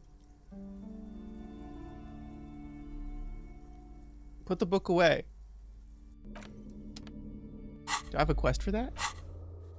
Oh, I don't have a quest for that. Okay. It's almost time. It's almost time. We have so much to do at 22.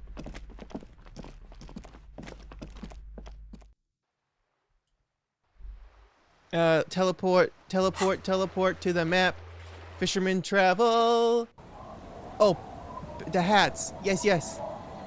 Good night. It's getting cold. Good night, Kim. This late. Good night, officer.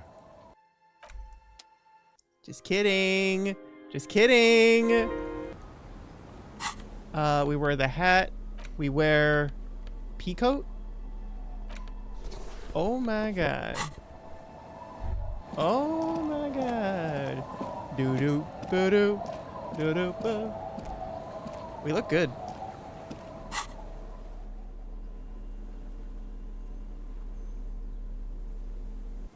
Oh, getting my guns! I forgot! I thought... Oh, God. When did I last save? Well, we're doing it! We're doing it ourselves!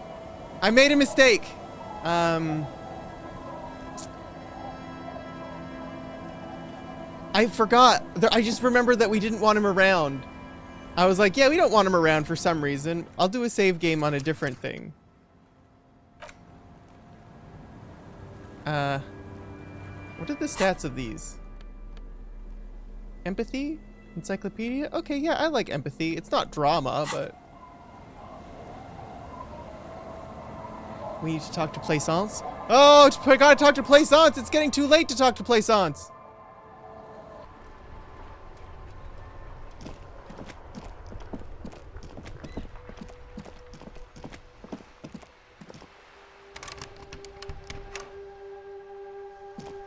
It's too late now.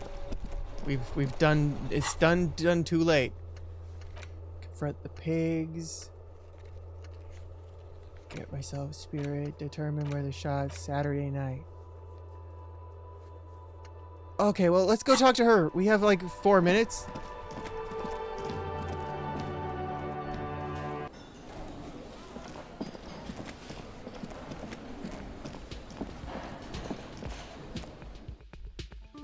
I can't acquire my friend again, can I?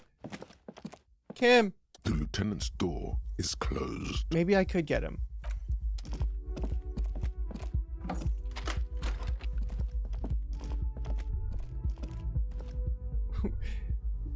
Can ask out the net picker. I was just thinking, what a nice evening. Let's talk. It is. Yes. The night before I saw you in the hallway and reminded you you're a police officer. It's the first thing I remember doing in Elysium. Wow. Elysium. You don't hear that term often. She's a glib girl, but she liked the wording. Did you hear something Sunday night from my room? There was the usual ruckus. Loud disco music. Did I have visitors? I can't say. Probably not. Sounded like you were flying solo. Tell me about this loud disco music. Oh, yes. Various artists. Ostentatious orchestrations prime among them. She arches an eyebrow, waiting for it to connect with you. Oh, we're huge where I come from. I was very young then, of course. Like 7. Life gets hard, but we go on. Yeah, we go on all right. I don't know about that. At around 2 o'clock, the disco stopped, and there was a change of pace. What happened? A slow, sad song started playing. Like organ music on repeat. That went on for quite a while. Some of that time, you were yelling along to it. Was I singing this? Yes. There was a church in there. A really small church. Like the smallest, saddest church in the whole world. It was about that. And also... And? That it doesn't matter anymore. Oh. And that we're alone now. Oh. It was difficult to tell. The song itself was very quiet and soft, but... You sounded like a wounded boar, sir. It was hard to understand what you were singing on top of it. When you say wounded, do you mean like in a cool way? Like a wild beast? Like, ooh, cool? Yes, it was very cool. Thanks. It's impossible to say whether she's being sarcastic or really means it. Then what happened? Then you started screaming and trashed the place. That is so me. What did I do? A window was smashed.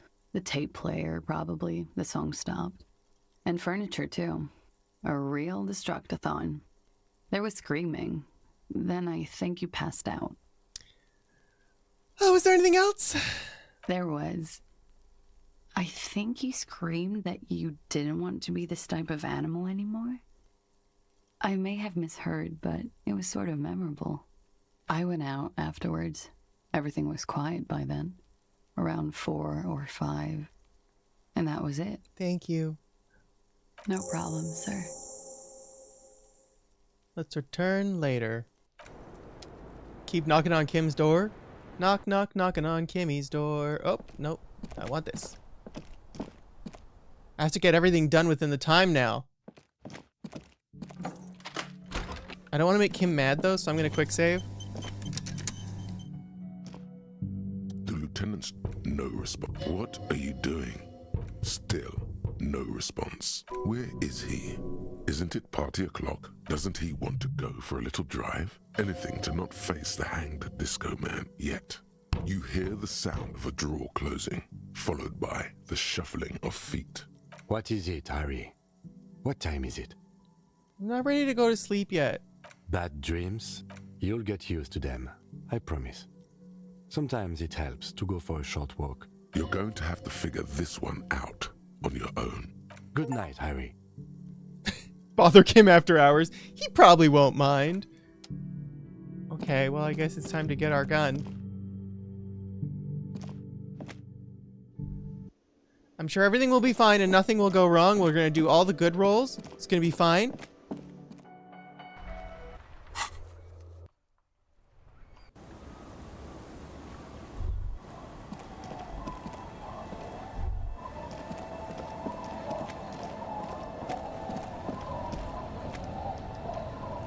The sea's gonna calm down soon. Why does she care about the waves so much? What is it with you and those waves? What is it with waves and fishermen? We need to be out there with them, fishing, making a living. So I asked them to accommodate me. But until that happens, I can try to assist you the best I can. So, what will it be, officer? You think she really needs more of that after a man died at sea? But what do I do? But what do I do then? What if I told you it is actually possible to go on a date sober? What you're suggesting is highly experimental and possibly dangerous. I'm listening. Tell me about it. Before recorded history, men and women were able to do simple, very primitive things together sober. Okay. Acknowledge the situation and keep it basic. I'm a drunk and I don't know if you've noticed, so I usually just ask people to drink with me. I have, and I don't really. This time though, I'd like to ask you for a walk. Is this cool? This probably's cool. Just a walk? I don't know, officer.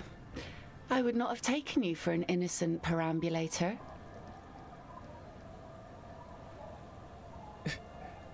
Please come to a sober walk with me. I am, and that's why you should definitely agree. Where would this walk take us, officer? There's a nice view on the beach I found at Land's End. All right. I will walk with you. But you need to understand that nothing is going to happen. We're just walking. Just a good old-fashioned walk. I like it. Me too. It's been ages since I just had a normal conversation with one of you guys. She means men. All right, I'll go put the kids to bed and we'll meet at Land's End in 15 minutes. She doesn't wait for an answer. You better get ready. Oh my god. Oh my god, there's so much happening. Oh my god, oh my god. Oh, I'm not ready for this.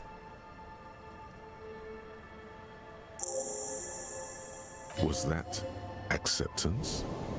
It feels so normal. Nourishing even. 15 minutes. Don't be late. Yeah. I gotta find this guy? Pigs? Hello, pigs? Pigs? Y'all aren't pigs. You sit on the wind-worn wooden planks of the bench. Your feet ache. Pigs? Hold on. Where? Someone's been running inside. I'm pretending to believe you must meet him near the old fish market. Oh, fish market!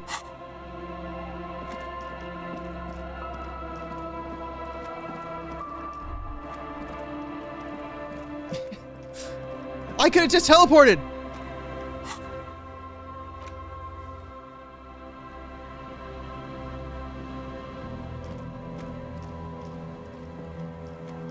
Okay, it's only been like, it's not Land's End time yet. Put your hands where I can see them. The aging woman under a mountain of police paraphernalia mumbles to herself, then notices you and reaches for her megaphone. Show me your hands. This is the pigs. Show me your hands. Right now. Show me your hands. Right now. Scavenged, battery-powered police lights protrude from her back. The flickering light show reveals a gun in her shaking hand. Her hand is trembling from some sort of neurodegenerative disease. You shouldn't be here.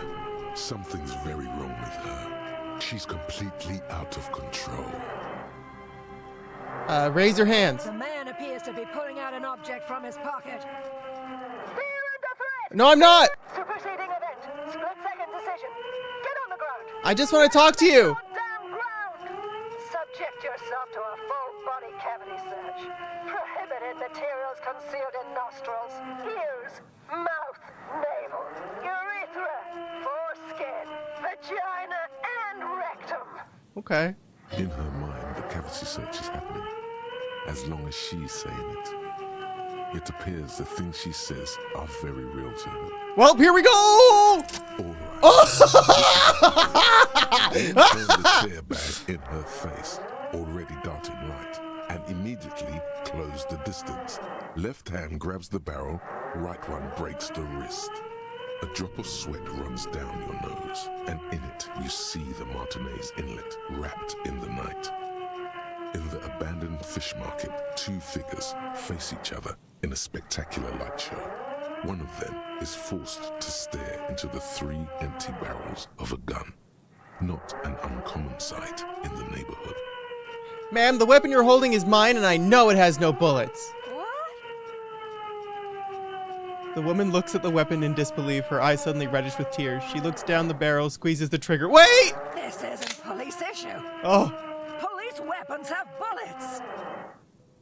This isn't real. What is this? I have a date, so we gotta make this fast, lady. Police gun barrels have bullets. What is this? Why did you sell me this? She looks devastated. Grab the gun, right now. No one ever cares anymore. Why would they treat me like this? Okay, you need to figure out what to do with her now. Nobody's ever around. Nobody ever comes to visit me. I'm very sorry this is how your life turned out for you. Her scratched skin is warm to the touch, but the person inside doesn't what am I gonna do with you? The catatonic woman, especially now that she's unarmed, doesn't seem to be a threat to anyone but herself. At ease, Patrol Officer Pigs. Your heart's in the right place. The catatonic woman doesn't understand, probably even hear your kind words. She just is. It's a shame. A recognition from an actual police officer would probably mean a lot to her. Too bad she'll never know. Please leave the radio on. Mr. Moran is on Channel 8. She stands motionless, just a heap of clothes and fleshes now. That's so sad for you, lady. No, that's the thing is I think you're supposed to be like affirmations.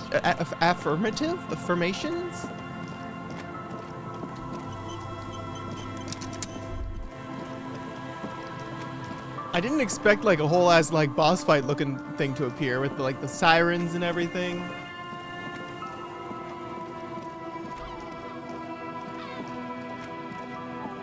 Just dead and poor thing. It's fine. It's fine. It's not like I ever believed. It's not like I believed. This is where the date is. Okay, good. This is where the date is. The woman gazes steadily at the waves. A sudden gust picks up her dark hair and lets it fall again. Tousled, wild, she brushes a few stray locks from her eyes, and only then spots you approaching. Hi, so here you are. It's late and the sun is going down. It'll be dark soon. If we stay here long enough, we will be joined by a cortege of drunks and teenagers. Know that you're not the first guy to bring a girl to Land's End.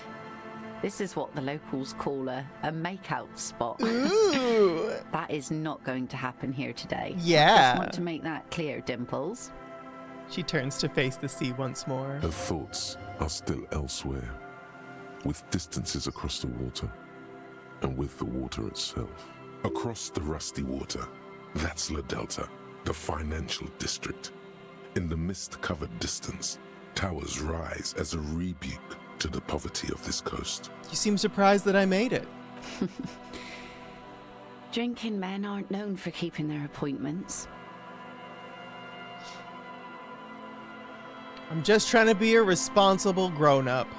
So this is what this is. responsible. Well, maybe it is. Maybe you'll have a revelation and crack whatever you're on. Yeah, this is a good influence on me. Let's not get ahead of ourselves now. Her laughter is throaty and warm. It rhymes with the sunlit waves and the cries of the gulls. Maybe this is too much sharing. Is this sharing? Are we sharing? Let's share. I've been sober for more than an entire day now. I've seen quite a few of those first days. Aye. Still, good for you.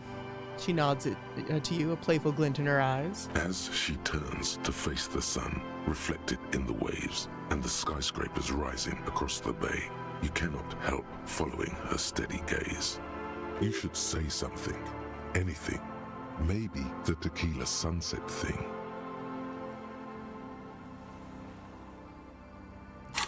Who is rhetoric? What are rhetoric? What are you? Who are you? Ideologists, conversationalists? Well, it's a conversation, I guess. But I kind of feel like... Okay. I have to use the bathroom.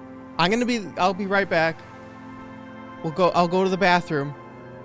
And then we're gonna date. I'll pause first.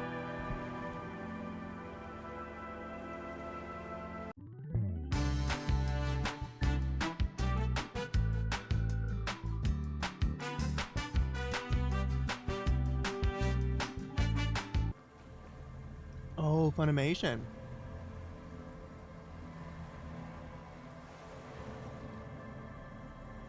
Yeah, I remember Funimation was dying.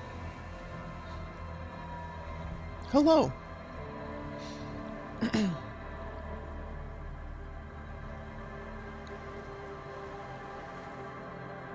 know how that happens. Wonder where that is.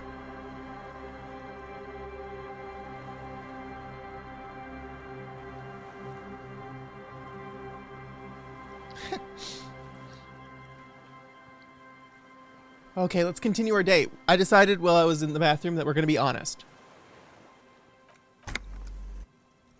You know, a past incarnation of myself called himself Tequila Sunset. I wonder why that is. It's a common Revacholian expression. Means drinking yourself to death. Oh. Oh, indeed. I found a corpse recently. He had Tequila Sunset, had a Tequila Sunset moment. And what about you? Keeping the name?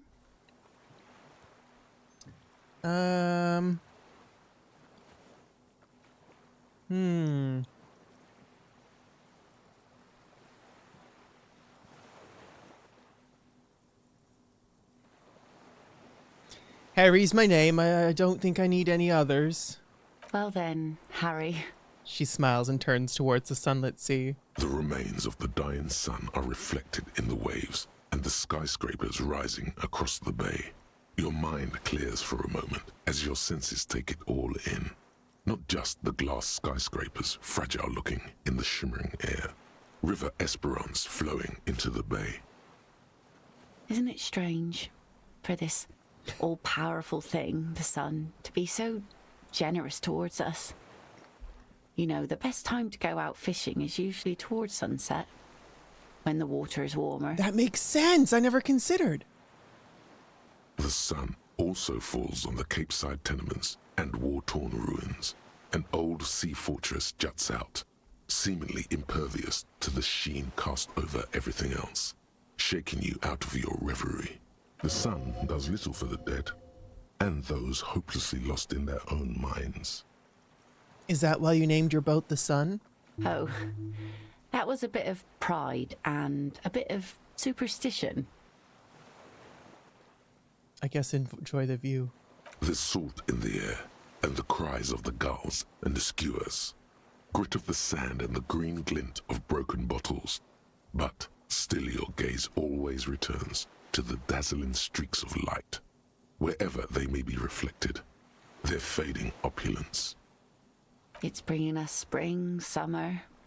It's entirely on our side, no matter what we do or who we are, for absolutely no reason. It's unlike no other powerful being. Certainly no powerful organization or government. How can that be? Well, something's got to be on our side. I guess we wouldn't really be here if that thing wasn't on our team. Okay. We can say some good things. You have fish hooks in your ears. A+. There's an interesting lilt in your voice. Amazing. Do you wish you were fishing? Mm-hmm. So who do you think killed the hangman? Or say something about the sun.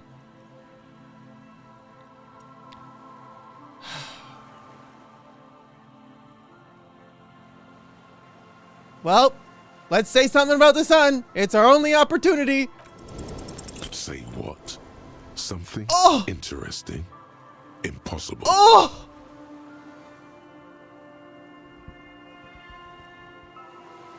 Please, this is important. She turns her head, and the plastic fishhooks rattle in her ears. Nothing shear-worthy takes place in your head. Relax. This was still good. Sometimes I feel like I don't have a good brain. The sun was very pretty. I'm sorry I didn't have anything to add. Thank you. Out there on the other planet, the sea, you start seeing things in a strange light. I'm glad I got to share it. You know, the wind's gonna pick up soon, and I have to go, but... She takes her sword out of the scabbard. The blade shines in the gathering dark. Have this. Oh! The sun's good, but it doesn't stick things. I've no use for it anymore. Are you sure you don't need the sword? No. Men around here are too drunk to pose a threat to me. Think we can do this again sometime? Doubt it. But thank you for the company. This is as far as it goes with her. You'd need to put a year between you and your last drink for anything more. Thanks for coming on this walk Farewell. with me. She nods and turns to go. That was a really nice moment with someone, though, you know? Even though As she we didn't walks say off, anything cool about the wind sun. picks up, and the light from the sun seems to fade. The crumbling silhouette of failed electrical. That's really well and good, but I gotta get to communism. I put all of my eggs in tonight's basket. Speaking of eggs, I've been starting to try eating eggs again, which is great for me nutritiously. My insides haven't completely gotten used to it, but it's okay. Equip the sword for... Well, I'm going to do communism? They're all hammers and sickles. And I don't have either hammer or thickle.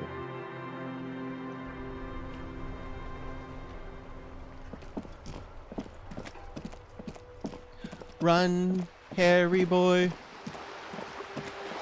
Kill the bad guys, get that bag. You know how it is.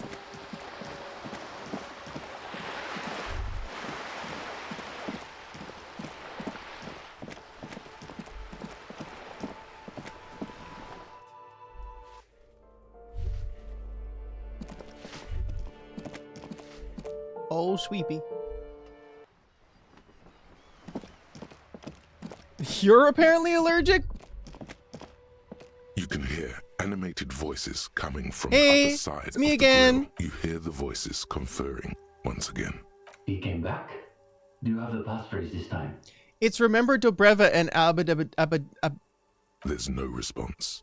You begin to wonder whether they've slipped out some back way. No, they're still there. You can feel them back there. All right. The key's taped to the back of the door frame. Just make sure you put it back when you're done, or we'll all be locked out. And do watch the concrete. It just kind of falls away, in places. Have fun at your underground meeting, Pig. Hope it's a blast. That doesn't make me feel Two good. young men are either oblivious I should have to saved. or ignoring Oh! your entrance. Their attentions are fixed on whatever it is they're stacking in the middle of the floor. Matchboxes, it appears. I think it's holding, Alexis. It is. Echo It's Maker. holding. Echo Maker is such a cool name. Careful, careful.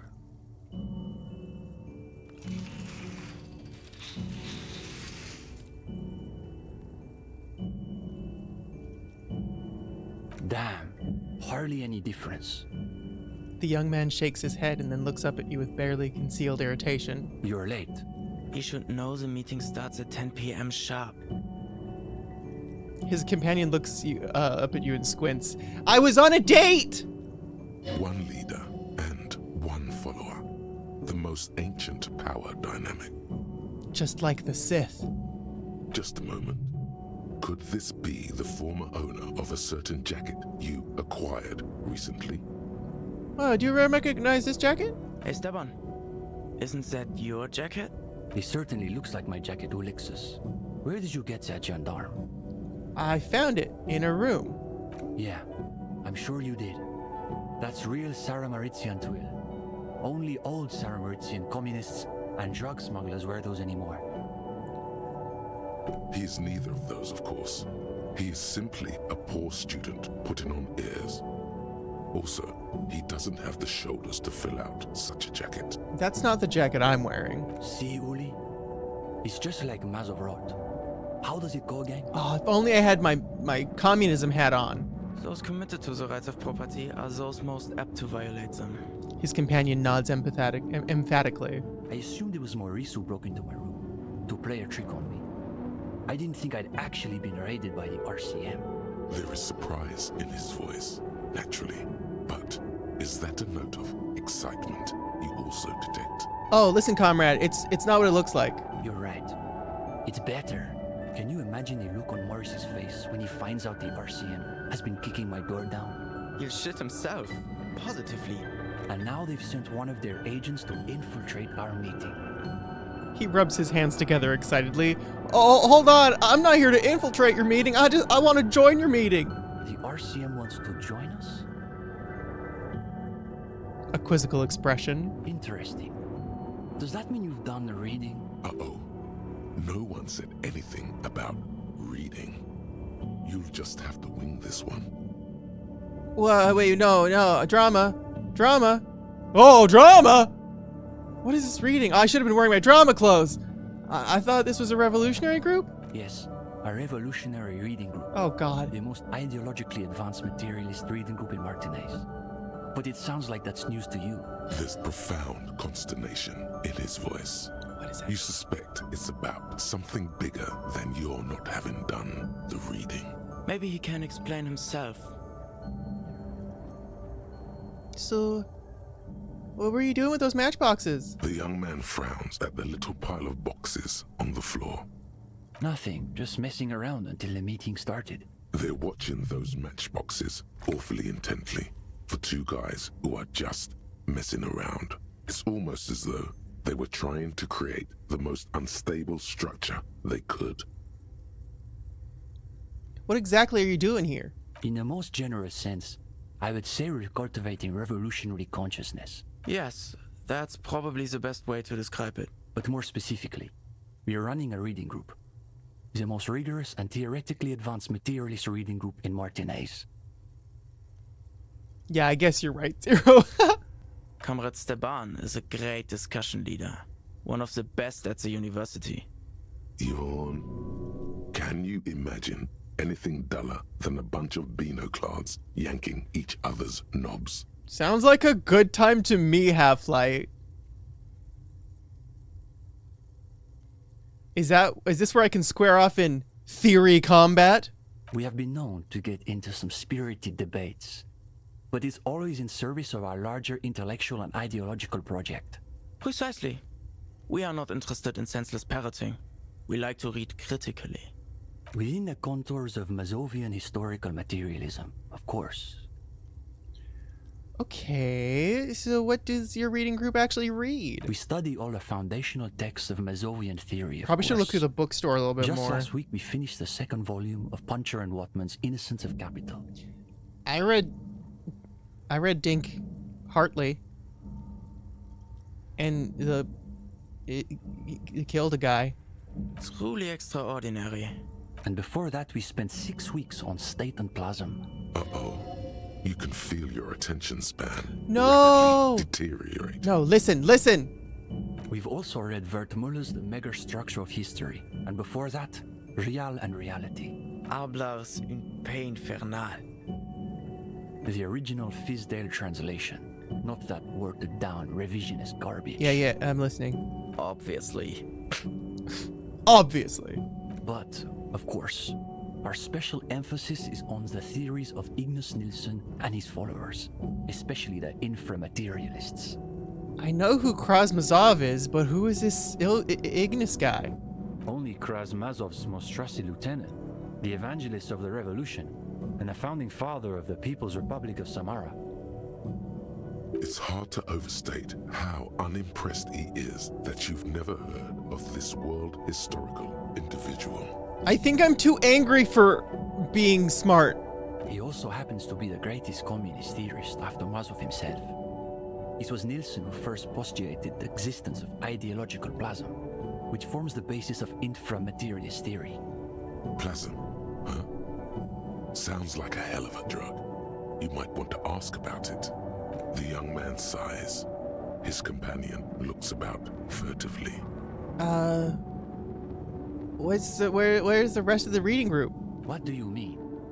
This is the reading group. Oh, so there's just the two of you? We're in something of a rebuilding phase. I know that feeling. Some of our former comrades didn't have the ideological fortitude our work demands. What happened to them? Intellectual attrition is maybe the best way to describe it. Felix said he couldn't keep up with the reading on top of his classwork. Hi, Butterbean. And Susanna wanted to read text other than Mazovian theory. Like novels, if you can believe it. Novels! Unbelievable! See? Even a gendarme gets it. We've tried recruiting new members, but unfortunately the current intellectual climate is pretty hostile to inframaterialist thought. These days, if you're on the left, the ascendant schools are the Godwaldians and their iconoclasts. Don't forget about Maurice and the turnip. Turnip boy commits communism! Right. Then there was the whole turnip debacle. The turnips. Whatever this turnip business is about, one thing is perfectly clear. These young students have a much deeper understanding of communism than you do. You could learn a thing or two from them. If you can convince them, you're one of them. Did you say something about turnips? It's an unfortunate story. You see, our ex-comrade Maurice is something of an economist. Oh. He's studying macro and microeconomics. Right. So a few weeks ago we were discussing the extra physical capabilities of the revolutionary state. And Maurice said, what were his exact words, Ulex's? It was unbelievable. He said, turnips don't care if they are grown by communists, moralists, or Vulcan. They grow just the same. Yeah, they do, though. Basically, he was rejecting the whole foundation of inframaterialist theory. Yeah, just go along with it. Inframaterialist. Inframaterialist. Infrastructure materialism. Susanna said that he has been hanging out with some non-communists lately. Oh. For us, the question boiled down to, if you don't even accept the basic ideas of Nilsson and inframaterialist theory, why are you in the reading group? So you expelled Maurice from the reading group over an argument about turnips? Well, it wasn't so much that he was expelled. He just quit coming. We haven't seen him around for weeks. Oh, so what's so bad about the Gottwaldians? They're the most depressing school of communism. They love writing long books with a patina of Mazovian theory to cover up their cheap psychologizing. A gang of cheap psychologists and intellectual midgets. Typical Gottwalders, in other words. You can't say that. It's not correct. It's okay for Uli to say that because his dad is from Gottwald. That's not what I'm talking about. What's so bad? What's so depressing about their theories? The Gottwald school believe that intellectuals as a class are incapable of sparking revolutionary change. So all they can do is critique capitalism from inside itself. Oh. That's why they spend all their time smoking cigarettes and writing long works of criticism that make you want to commit suicide. That sounds miserable. It is miserable. That's probably why they're always committing suicide. Okay.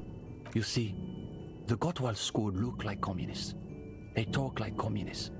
But scratch the patina and you'll see beneath that they're just depressed liberals who've read too many books. Okay, what about the iconoclasts? For starters, they love talking about beans. What's wrong with beans? I like beans. Oh my god, green beans? Ooh, I love green beans. Can't have other beans. Green beans, though? Love green beans. Oh, sure. But iconoclasts are obsessed with beans. They love thinking about beans. They love counting beans. But most of all, they love building models to predict how many beans there'll be in the future. That's a lot of beans. They're by far the most bean-centric school of communism. Why do they like beans so much? Ah, yes. The much maligned bean counters, ensconced in their think tanks and high rises, believing they can save the world through a series of incremental, assiduously technocratic reforms.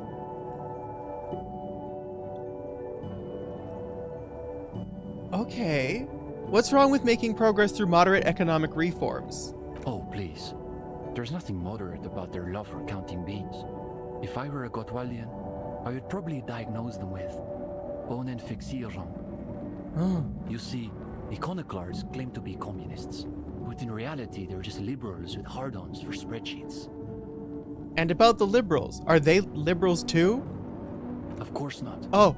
The only people who actually call themselves liberals are mouth-foaming reactionaries. Okay. Basically indistinguishable from fascists. You'd need an X-ray machine to tell the difference. Okay. And what about Cindy? Cindy is... how to describe her role? Something of an ideological auxiliary, perhaps. Wild card. Yeah, I get that. Yes. That's exactly how I would put it. And naturally, Zero. we support her radical counter-liberal aesthetics. But she refuses to submit an essay, so we can't call her a member of the group per se. That doesn't stop her from using a room for studio space, of course. Let's talk about something else. Go ahead. Are you accepting new members? We typically only accept new members once per semester. There's this whole process with essays and presentations on assigned topics.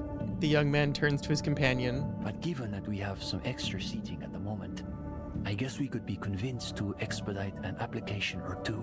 Stefan, you can't be serious. For gendarme? I am serious. As materialists, we've got to adapt to conditions as they are. Besides, he'll still need to pass the interview portion of the entrance process. He turns to you. Assuming he's even still interested, that is. The unstoppable literary worm!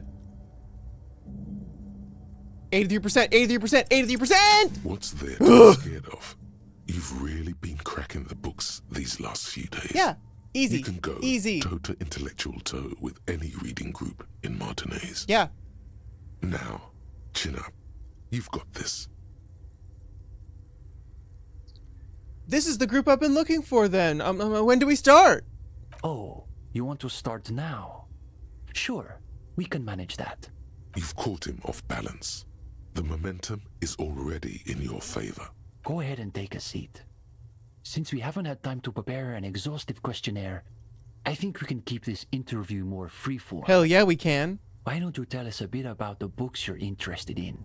And we'll just see where the conversation goes. Look, guys, I gotta be honest. I may have not read many books, but that doesn't mean I don't have stories.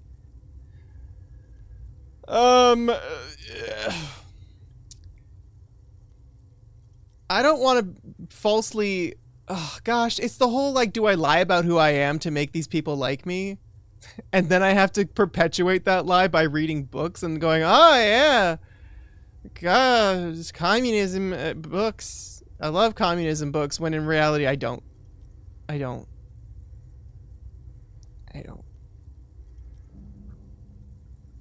I'm going with 4. I feel like 4 is the thing that is the most truthful for me, even if it's not the best option. Being ambiguous with 2? Yes, lie for the plot. Fine, we'll be ambiguous. We prefer difficult books. Books that might destroy you if you don't destroy them first. That's enough, Uli. It's the gendarme's opinions we are interested in. But to Comrade Ulix's point, isn't there value in reading really difficult books? Just for the sheer challenge of it. I tried reading this extremely depressing, Gradian novel. Oh, right. 16 Days of Coldest, whatever. What was your take on it? This is a good start. They're starting to loosen up. You feel relaxed and in control. You ably summarize the novel's characters and themes. But I eventually finished it, however much physical pain it caused me. Sounds to me like a typical bourgeois social novel, designed to assuage the egos of frustrated housewives and win international awards. And Gradian realism is the worst realism. It's nearly as bad as Gottwaldian critical theory.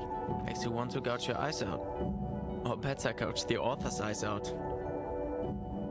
These kids are eating out of your hand, practically. Another quarter of an hour disappears. The questions come rapid fire, but you have an answer for every one. Now you can sense things starting to slow down. The interview must be reaching an inflection point. But now I'm curious. Do you think there's value in reading so-called practical nonfiction?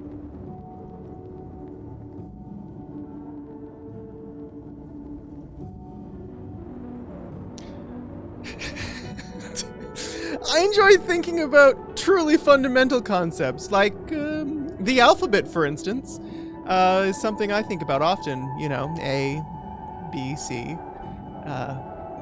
D, E, F, G, H, I, J, K, L, M, N, O, N, P, Q, R, S, T, U, V, W, X, Y, and Z.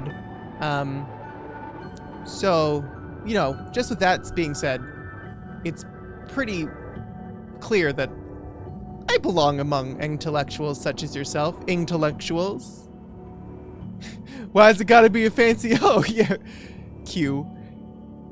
Q, you got that big D, you're like whipping it out. It doesn't mean anything. It doesn't make you a better person or a better lover. Consider the cockatoo, for instance. How much do you really know about what they're like? Cockatoos. Fascinating. So tell us what you gathered from your ornithological researches. I will. Now's your chance to end this interview on a high note.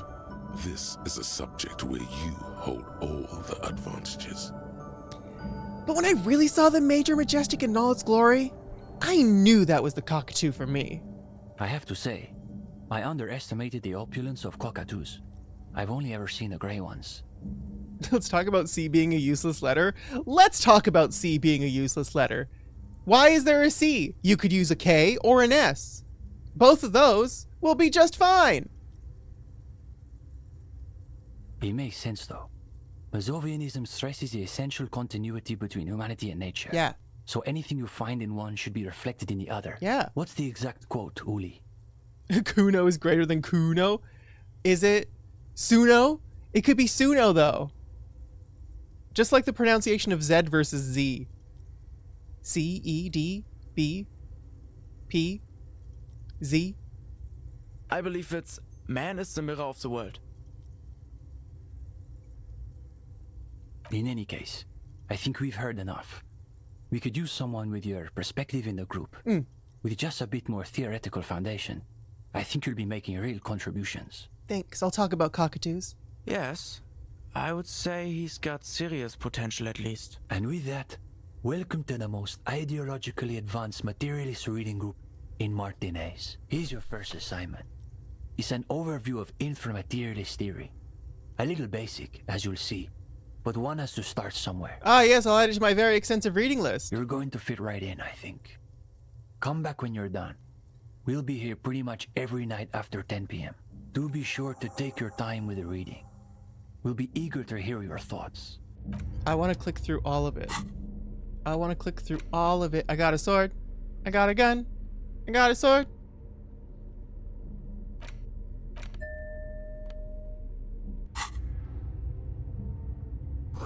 Trying to think about the cracks spidering out on the floor. Coffee. The bottom of the pot is an isle of black sludge, rises from a shadowy sea. Poster reads, under cobblestones, communism. No war but class war. Rickety easel. Cindy's, no doubt. Could this be a phasmid? No, probably not. What if it is a phasmid? Now we have to read that book, right? Should we read it right now? The cover of this pocket-sized volume features a swirl of orange, yellow, and green. The title, A Brief Look at Inframaterialism, is set in an authoritative yet approachable serif font. On the inside jacket flap, you find a brief summary. What is inframaterialism? A highly theoretical branch of Mazovian communism? A collection of mystical ramblings by a discredited revolutionary? Or possibly both? This brief look, TM, introduces readers to one of this century's most fascinating and misunderstood theories in a concise, jargon-free manner. So far, so good. You turn to the table of contents. The guide itself is divided into several sections with seemingly esoteric titles like Effects of Plasm on Root Vegetables and Mental Projection and Transference. Neat. There's also a brief introduction about the life of Ignis Nielsen. Let's learn. Known to his numerous admirers as the evangelist of the revolution, and to his even more numerous enemies as the apocalyptic Shrike, Ignis Nielsen remains one of the most controversial and fascinating figures to emerge in the years of the anti-centennial revolution, second only to Krasmazov himself. During his unparalleled life, he helped guide a revolution in one country and found a new state in another. Along the way, he committed some of the most notorious war crimes in an era famed for its atrocities. And yet, his most fascinating contribution to history may be the most overlooked. His theory of ideological plasm, from which his followers and successors developed the school of communism known as inframaterialism. Let's start reading this book. If you're like most people, you probably believe that your thoughts reside in your brain, right? Right. That's not right at all. No. Thoughts don't exist in the brain. They float through the air. Your brain is but a fish swimming through them. Right. Wait, I have no idea where some of these thoughts come from. Let's be honest. Half-Life, who are you? This sounds more like a question for a psychiatrist. See also a brief look at psychiatry. But let's stick with Ignis Nielsen a moment. Okay. As Mazov's devoted comrade and leading theoretician, Nielsen was responsible for developing much of the intellectual foundation of communism. But his interests and speculations were famously wide-ranging. During his final years in exile, he produced, among other things, an early guide to home brewing, instructions for raising revolutionary children, plans for a universal pictographic language, and a detailed materialist critique of Dolores Day's chess strategy. But one subject he returned to time and time again was the fundamental relationship between thoughts and matter. We may yet discover, he wrote in his notebooks, that under certain exceptional circumstances, the proletariat's embrace of historical materialism may be so fervent that their beliefs take form in the world of matter as a kind of revolutionary plasm. Hold on, can we put this in more basic terms? Certainly. In essence, Nielsen is arguing that thoughts don't just reside inside the brain. Yeah. They radiate outward from it. Oh. According to this idea, the brain is an ideological transponder, constantly emitting waves of highly politicized energy, which Nielsen called plasm. Whoa. Whoa is right. What's more, Nielsen speculated that this plasm, when it becomes powerful enough, might begin to influence the material realities surrounding it. Hence the name, inframaterialism. Okay.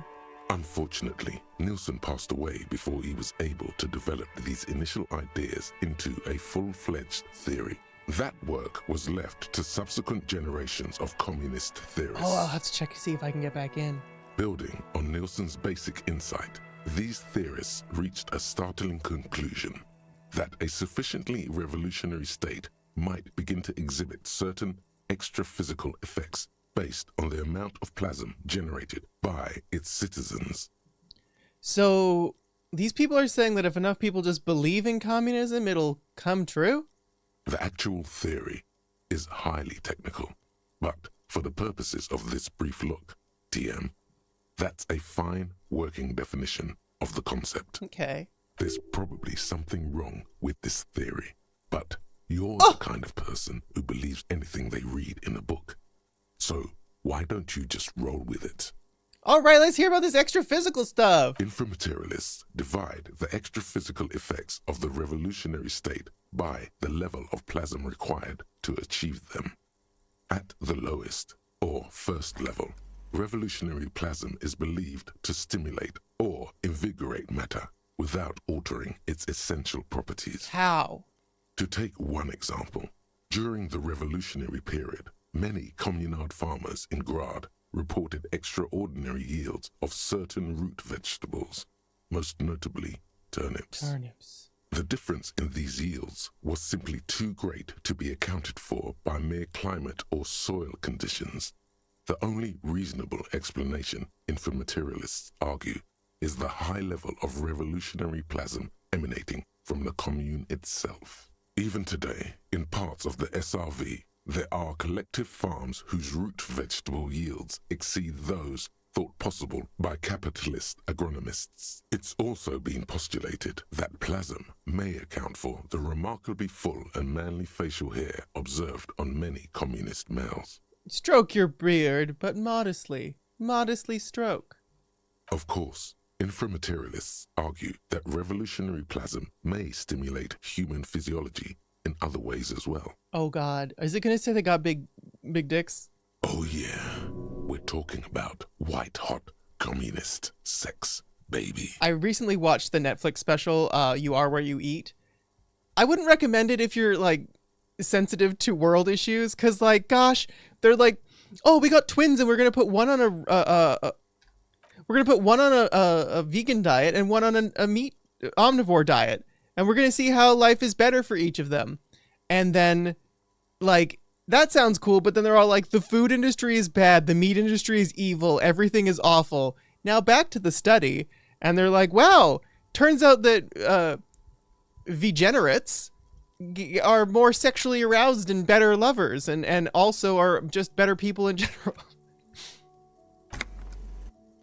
That's correct. Reports from the revolutionary period claim that the most radically devoted communards were able to engage in vigorous intercourse for up to 8 hours at a time. Wow. I can barely sit still for 5 minutes. 8 hours? There's no way. Your equipment would be mashed to jelly. And on that note, you feel like you've gotten the general idea of inframaterialism, enough to carry on a basic conversation at least. But if you'd like to go even deeper into some of the more speculative aspects of the theory, you could always read further. The book fits quite snugly into your palm. Oh, keep reading. You flip forward a few pages until you come upon a chapter titled Mental Projection and Transference. It's going to be morning by the time we're done. When a community has achieved a sufficiently high degree of revolutionary fervor, inframaterialists believe that second-level effects may be observed. Yeah, I came up with the word vegenerate. Vegenerate, because someone was like, oh, what if they're a vegan? And I just never thought to consider, like, pronouncing vegan like vegan. And then I was like, vegenerates. So I'm glad I got to share that with you. At this second level, certain hyper-revolutionary individuals may even develop the ability to extend their thoughts into material space, and vice versa. So these only work for hyper-revolutionary communists? Because plasm has never been directly observed, the exact mechanism behind these... Why are you getting hung up on mechanisms? This is just taking up so much time. Enough for a stimulating discussion. You must finish the book. You breeze through the next several sections. When a society's revolutionary fervor reaches the third and highest Cease level, to be laws. What do they become? Like suggestions, according to some of the Of course, it's impossible to say what exactly happens under these conditions. Some inframaterialists have even argued that it might require... Has anyone ever got to a third level? There are numerous stories from Samara. involving Time stops bandits moving or it too? fascist Oh, thank God. being levitated by farmers from the most ideologically Because reading this book, advanced like when you're communes. clicking continue, it actually takes Of course, time. Few of these incidents have ever been rigorously investigated. Or among known attempts to channel third-level capabilities, the most well-documented is the curious case of Coalition warship debutante. Well, I gotta know what that's about. It concerns an interesting series of events that took place during the invasion of Revachol. As Coalition forces made landfall, a cadre of Nielsen's most fervent acolytes attempted to compress a Coalition-era static with their collective will. I never noticed that, like, the dialogue makes it move. I just thought time was always moving. According to Communard law, these acolytes positioned themselves at the top of a redoubt just over the bay of Revachol. From that vantage, they proceeded to visualize pinching Coalition warship debutante between their fingers, a gesture believed to assist in the extra-physical materialization of their thoughts. That explains you pausing mid-combo as if it did anything. Yeah, I thought that time was just gonna keep moving. The acolytes, along with the redoubt, were vaporized in an artillery strike before the process could be completed. Oh. Picture the lot of them, all standing with their fingers in the air 1 minute. The next, reduced to a bloody mist. Thanks, Half-Light. You're always welcome here. You're not. It's been said, though, that in the weeks following the battle, the captain of the debutante noted an increase in incidents of crewmen striking their heads on unexpectedly low bulkheads. Of course, colorful anecdotes only scratch the surface of what inframaterialists believe may be possible in a truly third-level society. Wait, are there non-human sources of plasm? In the SRV, there have been attempts to organize certain species of aquatic mammals, as well as a few of the higher corvids. But, as of this writing, only human beings have demonstrated the intellectual capacity for revolutionary communism. But what would a third-level society even look like? Some have theorized that such a society would be fundamentally unrecognizable, lacking many of the institutions we typically take for granted in advanced societies, including organized governments, financial institutions, and law enforcement. Did that book just say there's no place for you in this future? It's fine. Others have argued that people living under third-level conditions will be immune to such infirmities as hunger, disease, and mental illness. In some of his later writings, Nielsen himself speculated about the potential for an extra-physical architecture that disregards the laws of bourgeois physics and instead relies on the revolutionary faith of the people for structural integrity. Meaning the buildings will stay up because the people believe they'll stay up? Precisely. Okay. Nielsen observed that the financial system operates on the same principle of faith. So why not an architectural system? On the following page, you come across a few black and white reproductions from Nielsen's own notebooks. One sketch depicts a government ministry shaped like a great inverted pyramid, a hectare in width at the top, balanced atop foundations the size of common apartments. Another depicts a leaning tower wrapped in a dramatic helix. The caption beneath it reads, "The Tower of History." Something about that tower looks awfully familiar. Could it be that's what the students were trying to recreate with the matchboxes? Plausible or not, there's something beautiful about this idea. Is there any more? There is no more. Oh. You've reached the outer theoretical limits of communism, and in less than 200 pages. If you'd like to read further, may we recommend a brief look at Occidental architecture? That was cool. Learning about communism.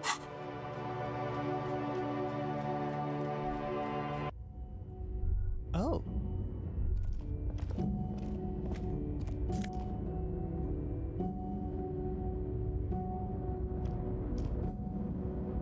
They're gone.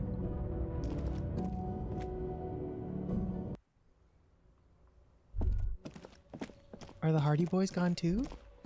Maybe I can get the Hardy Boys done.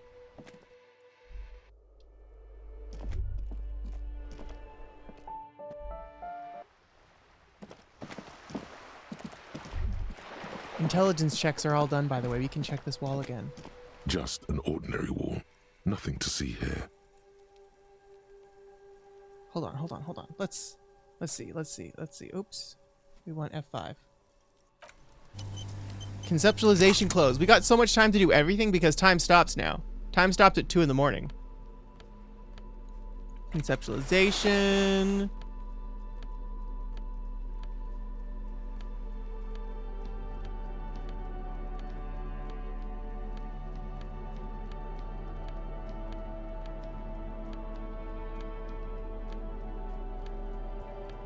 And everything we have is done. Okay, cool. Just an ordinary wall. Nothing to see here. Yeah. Why? It's a wall. That's fine. But that also means we can look at our face again. You look like a pimp. I look like Dick.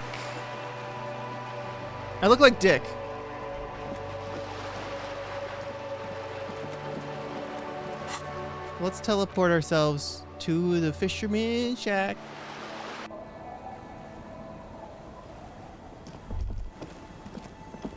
It's getting cold. An old mirror hangs on the wall. You see the reflection of your face in it, adorned with Encyclopedia. the expression. Encyclopedia. Let's put on our encyclopedia clothes. I have some of those. I know I do. Not you, not you, not you. Or you. Wait, do I have encyclopedia clothes? I thought I did. What's my jacket give me? Empathy? And oh, a hat. Encyclopedia hat.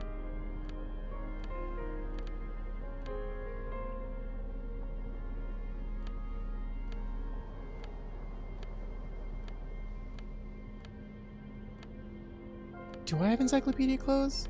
Am I making it up? Oh, glasses!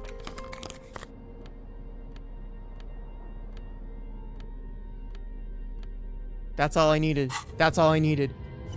We're gonna stop the face. We're gonna stop the face.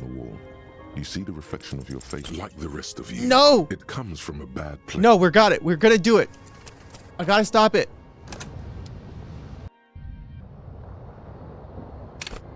It's only a little bit of cheese. Only a little bit of cheese. Like the rest of you. Only a little bit of cheese. Want to save that for tomorrow to help pass time? Oh, okay. The bed is... The place feels almost like home now. Quiet and dignified around you. A new life by the seaside. You're incredibly tired. The darkness and warmth come fast. You're falling asleep. It's easier this time. Drifting off, your head has found a comfortable indent in the pillow. Your legs and your torso feel like lead weights sinking to the bottom of the sea. Until there's suddenly light. This respite. You've earned it, brother. Bask in the darkness. Let it swallow you up and swivel you around while you forget everything you've managed to remember. Is this the last dream? No. Yes. This is the one before that. Oh. We'll just keep cycling it for you if you don't mind. As long as we can.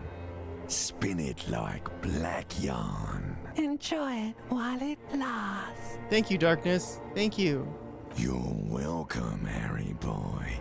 You earned it. Fall into a deep, uninterrupted sleep. After centuries of darkness, the alarm rings. But what's this? You actually feel rested. There's no time to cuddle with your pillow, however, or as much as shiver from the cold. The world awaits. I'm probably just going to continue. I don't need to be a communist. Go.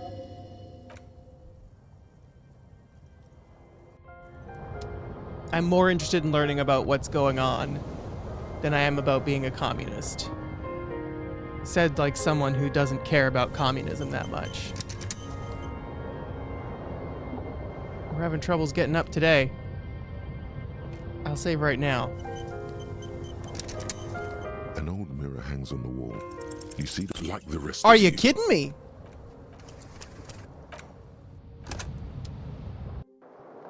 You read one book about communism and then you gave up. Classic communism. An old mirror hangs on the wall.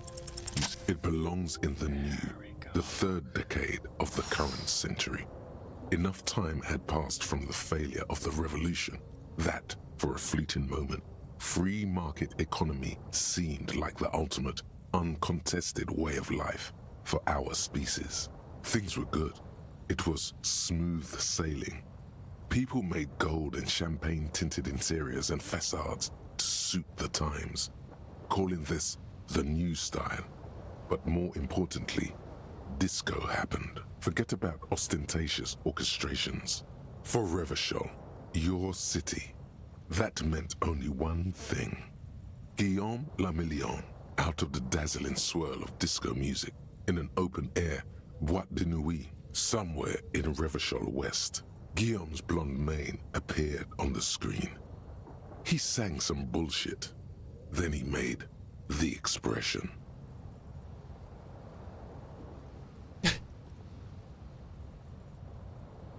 I feel the need to add a clicking sound when I make it. The click is used to spur on a horse. It also features heavily in Guillaume Lamillion's regional mega hit, Don't Worry, Your Pretty Little Head.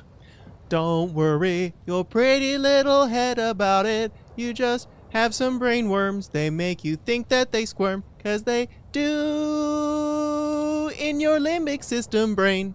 Sometimes you like to add finger pistols to the mix, because unlike Guillaume Lamillion, you are a police officer. It's your nifty little way to say, I'm armed and dangerous. Am I doing it? Well, I guess that's it then. It doesn't have to be. You can swoon over Guillaume and his champagne-corked smile whenever you want to. Maybe some of the stardust will return. Ooh, let's put on our electrochemistry clothes. Oons, oons, oons, oons, oons, oons, oons. Electrochemistry. Oons, oons, oons, oons, oons, oons. We're gonna wear them. Oons, oons, oons, oons, oons, oons. Just stop the expression. Oons, oons. Electrochemistry, baby. Electrochemistry. Stop the expression. Become yourself. Don't worry about being anyone else when you are electric. So electric in chemistry. Hell yeah. Hell frickin' to the yeah.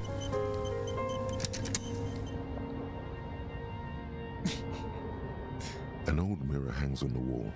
You see the reflection of still not happening. Are you serious? There's no steam on the mirror. I even got points for it.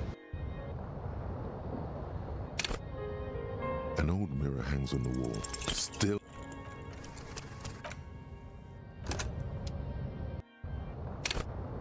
An old mirror hangs on the wall. It's like something snaps in you. That was tough. Ending. A thought. A sadness.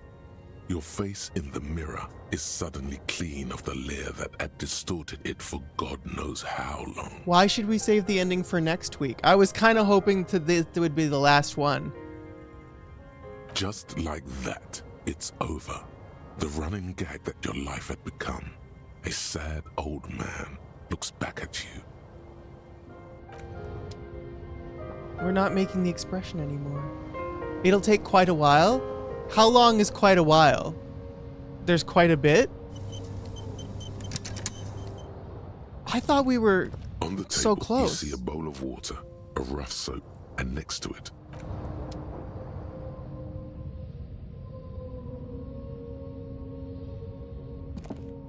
another full stream? Okay, then I guess that's it for today.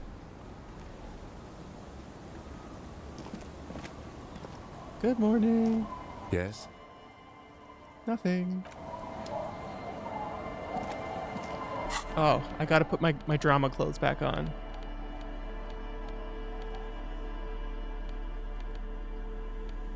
Drama.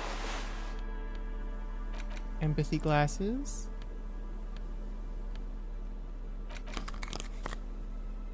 My black jeans.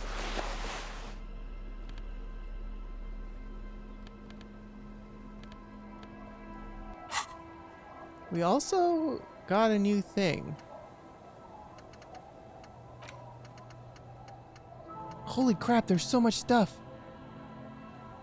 Finger pistols 9mm? Oh, Rockstar.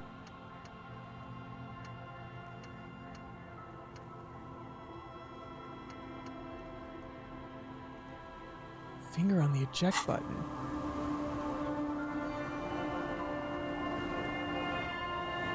Well, yeah, we'll do next time will be the end. We'll go straight for it. We won't double. We won't dawdle. I'll even walk there. So we'll be there to make me remember that next time that's what we're doing.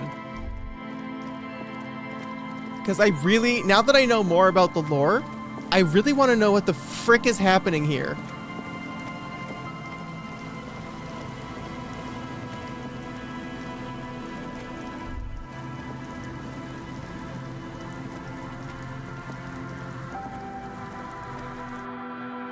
Wait, can I do this? Hold on, I need to see if I can do this. Oh my god. I got a sword. Holding the gun feels natural and satisfying. It's like an extension of your arm, the polished wooden handle almost fusing into your palm. I think my hand recognizes it. It reminds you of the day you first held it, with fear and respect, hoping you don't have to use it in vain. The sun was out in Jamrock. It was so long ago. This is your gun. It's angry at you for losing it. Oh. Everyone is. The least you can do is press your lips against the cold steel to apologize, and then just try to go on living. I wouldn't trust the gun because it was in that lady's stuff. Oh, I forgot to ask the Hardy Boys too. Oh, well, that's it for today. I believe that Clay is going to be playing Like a Dragon Gaiden tonight, which is pretty cool. Then we'll be back on Saturday for some more Persona 3 Reload. I might be a little late, but we'll be playing more P3 Reload, which is pretty cool. Well, until then, bye! Have fun! Thank you! Thank you, everyone! Bye! Bye! Bye!